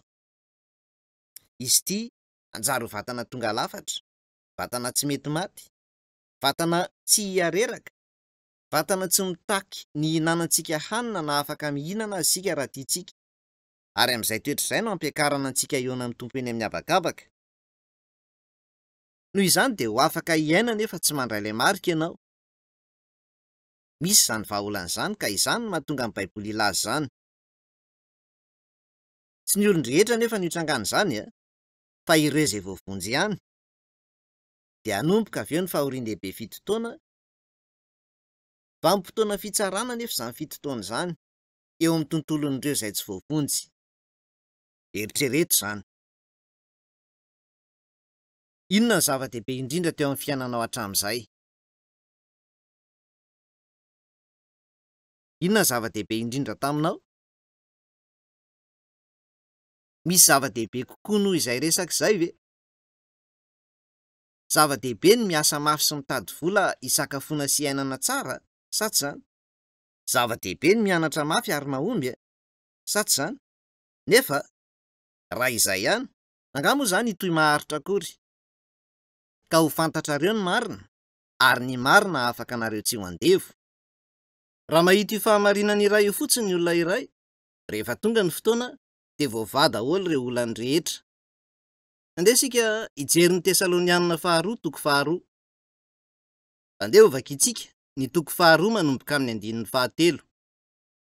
Aza mety ho fitahin'olona na amin'ny fomba manahoana na manahoana ianareo, fa tsy ho avy izany andro izany, raha tsy efa tonga aloha ny fiemorana, ary haharitra ilay lehilahy ota, dia ilay zanaky ny fahaverezana, ilay manohitra ary manandra-tena ho ambony noho izay rehetra atao hoe Andriamanitra, na izay hivavahana, ka dia mipetraka eo amin'ny tempolin'Andriamanitra izy, ka manao ny tena no Andriamanitra. Moa tsy ilay Antikristy ve izany? Voalaza eo fa hanao ny tena no Andriamanitra ilay Antikristy. Tsy tsaroanareo ve? 5. Tsy tsaroanareo ve? Fa fony mbola teo aminareo dia efa nilaza izany zavatra izany taminareo, ary ankehitriny fantatrareo ny zavatra misakana, mba hampiariariana azy ny 600 izany amin'ny fotoan'androny. Jereo izay voalaza eto. Rehefa tonga ny fotoan'androny, dia aneo ny tena endriny izy. Voalaza eo hoe ny zavatra misakana mba hampiariariana azy amin'ny fotoan'androny. Misy zavatra manakana azy. Manakana azy tsy hanambara fa izy no Antikristy. Misy manakana azy. Rehefa handeha izay hery manakana azy izay, dia ho avy ny fotoany. Fotoan'ny aizina, herin'ny aizina. Amin'izay no isehoan'ny fotoan'ny aizina. Andeha ho vakiantsika ny 7. Fa miasa sahady ny zava-miafiny tsy fankatoavan-dalàna, ilay manakana ankehitriny ihany no hanao izany mandra-panaisotra azy. Ary avy eo dia ahariary le mpandinika lalàna, izay ho levon'ny tompo amin'ny fofinainy ny vavany, ary ho potehany amin'ny famirapiratry ny fiaviany. Dia iza ary no misakana azy zao? Izany dia ny fanamasina. Ny fanamasina. Taorianina nomboana an'i Jesosy tamin'ny hazo fijaliana, nitsanganany tamin'ny maty ary niakarany any an-danitra, dia tonga eto an-tany ny fanamasina. Koa ankehitriny, ny fanamasina dia eto amin'izao tontolo izao. Noho ny maheto ny fanamasina dia tsy afaka maneho ny tena ny Antikristy. Eto amin'izao tontolo izao ny fanamasina. Eto ny fanamasina, ary manetsika ny feon'ny fieritreretan'ny olona tsy voavonjy izy. Amin'izao fotoana izao anefa dia miseho amin'ny fomba mahery vaika be ny herin'ny ratsy. Izany no mahatonga ireo eloka be vava marobe amin'izao fotoana izao. Misy ankizy alaina ankeriny, misy ny fanaovana firaisana ara-nofo ankeriny, ny halatra ary ny doro-trano sy doro-ala. Tsy voafehy-tsotra izao izany. Eto amin'izao tontolo izao ny fanamasina, saingy mahery vaika ny fisehoan'ny faharatsiana. Misy avy eo fotoana, andeha ny fanamasina. Izao vanim-potoana izao dia antsoina hoe vanim-potoanan'ny fahasoavana. Vanim-potoana ny fahasoavana. Noho izany milaza ny Korintianina 2:9 hoe indro ankehitriny ny fotoana azo ekena, indro ankehitriny no andro famonjena. Izao vanim-potoana izao, raha mbola eto amin'izao tontolo izao ny fanamasina, no fotoan'ny fahasoavana. Izao ny fotoana ahafahantsika mandray ny fanamasina. Na amin'izao fotoana izao aza, ny fanamasina dia miasa ihany koa ao am-ponao ao. Ny fanahy anefa no olana. No hazavaiko tany aloha ny momba ny fanahy, ny aina ary ny nofo. Mila miditra ao amin'ny fanahinao ny fanamasina. Mety hisy fihetsem-po ao amin'ny ainao, saingy rehefa miditra ao amin'ny fanahinao ihany ny fanamasina, ho ateraka indray ianao. Tsy ampy ny hoe nietsehin'ny fanamasina fotsiny. Tsy maintsy miditra ao amin'ny fanahinao ny fanamasina. Andeha isika hijery ny Efesianina 4:4.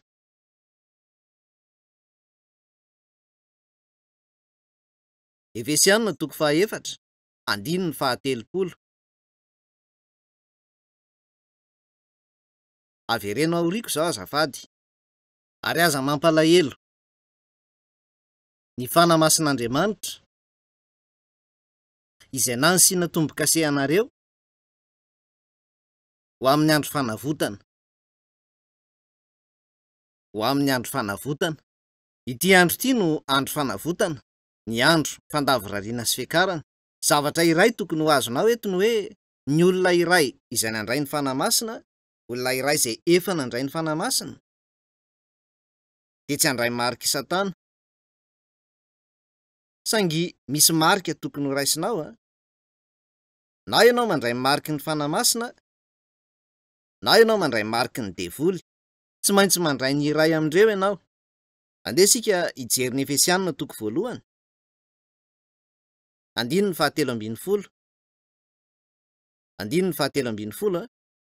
Izy koa no natokisanareo rehefa renareo ny tenin'ny fahamarinana, dia ny filazantsara famonjena anareo. Eny, ao aminy koa ianareo rehefa nino no nasiana tombo-kase tamin'ny fanamasina araka ny fampanantenana. Nasiana tombo-kase. Jereo izay voalaza eo. Nasiana tombo-kase tamin'ny fanamasina araka ny fampanantenana. Nasiana tombo-kase tamin'ny fanamasina. Izany hoe raha efa nandre ka nino ianao ary nandray ny tombo-kasen'ny fanamasina nampanantenaina, dia tsy voatery handray mariky ny devoly. Noho izany, raha mbola eto amin'izao tontolo izao ny fanamasina, dia fotoan'ny fahasoavana izany, fotoan'ny famonjena. Kotandremo sao ilozanao fotsiny izao fanararaotana izao. Tsy fantatsika hoe raha oviana no hifarana izao fotoana izao. Dia andeha ny fanamasina, ary rehefa andeha ny fanamasina, dia andeha fotsiny koa ireo izay efa voahisy tombo-kase tamin'ny fanamasina. Tonga teto amin'ity tany ity ny fanamasina, nizotra ny fotoan'ny fahasoavana, dia hiala avy eo ny fanamasina. Ary ireo izay voahisy tombo-kase tamin'ny fanamasina dia hovana ary andeha. Koa hitanao amin'izany fa mbola miaina amin'ny fotoan'ny fahasoavana ianao, na ankehitriny aza. Hifarana anefa izany, saingy tsy fantatsika hoe raha oviana. Raha vao miseho ny fandavarariana sy fiakarana, dia hanomboka ny fahorian-dehibe. Raha mbola miaina eto amin'izao tontolo izao ianao, na maika na lehibe toy inona aza ny olana hatrehinao, dia tsy misy olana mety ho lehibe kokoa noho izany. Tsy mety hisy olana lehibe kokoa noho izany. Rehefa niaina izao andiam-panazavana momba ny Baiboly izao ianao, dia nomeko ny porofo hoe marina ny Baiboly manontolo. Mazava ho azy fa voafetra ny fotoanantsika ka tsy afaka miresaka ny zavadrehetra, fa sasatsasany amin'ireo zava-dehibe indrindra kokoa ihany no resahako. Nefa tsy nisy zavatra tsy marina amin'izany. Sa tsy izany? Ny olana mbola mipetraka amin'ny ho avy dia ny fahorian-dehibe sy ny fiavian'i Jesosy fanondroany, ary ny fotoana hanovan'ireo olombavonjy. Iseho izany amin'ny ho avy, ary tsy fantatsika hoe raha oviana no hitranga. Nefa efa hitantsika teo fa marina ireo lohahevitra ireo. Dia ireo ihany ve ny fahamarinana ao amin'ny Baiboly? Raha tena manongila tsofina marina amin'ny filazantsara ianao, ary tena lasa mahatsapy izany fahamarinana izany amin'ny fotoana iray, ka miaina ny fahaterahana indray, dia ho afaka amin'ny fahorian-dehibe ianao, satria ianao andeha miaraka amin'ny fanamasina. Avy eo, rehefa mihaona amin'i Jesosy eny amin'ny habakabaka ianao, izao tontolo izao kosa, dia hiatrika fahasahiranana maro tsy halazaina mandritra ny vanim-potoana maharitra fito taona. Koa aza mihaino fotsiny izao fanazavana izao re nefa mamely izany andalo fotsiny e. Aza hamaivana fotsiny izany. Resaka mifandray akaiky amin'ny anjaranao mandrakizay izany. Aoka isika hivavaka. Tompo masina, efa nandinika ny teninao zahay. Nilaza ianao fa sambatra izay mamaky sy mandre ny tenin'ity faminaniana ity, ka mitandrina izay voasoratra ao anatiny. Tamin'ny alalan'ny Baiboly no namakiana ny teninao izay milaza aminay ny vanim-potoana iainanay sy izay tsy maintsy hanjohanay. Fantatray fa fitahiana lehibe na ny fahafantarana izany ihany aza. Fantatray anefa fa misy zavatra iray hafa tokony ataonay, dia ny fitandremanareo tenin'ireo izany. Maloka sady mafy ny fonay, ka na mandre ny teninao aza izahay. Ny sasany aminay dia manana fo tahaka ny tany eny amoron-dalana, ny sasany toy ny toerana be vato, ny sasany indray manana fo voatsingotsingotra tahaka ny tsilo. Ko na mandre toko sy andininy toy izany avy ao amin'ny Baiboly aza, zahay, dia tsy manohina ny fonay manokana izany, ary mety ho nohamafisina tanteraka ny fonay. Mivavaka izahay mba hitarihanao anay, ary ny fanamasina no hiazona ny fon'ny tsirairay avy. Hanova ny fonay ho tany lonaka, mba ahatsapanay marina ny fahamarinan'ny teninao, sy ny mba hisitrahanay izany fahaterahanay indray izany, mba hidiranay any an-danitra. Mivavaka izahay mba hitarihanao anay amin'ireo zavatra rehetra ireo, sy hitany fotoana sisa hiarahanay. Mivavaka amin'ny anaranao zahay. Amen.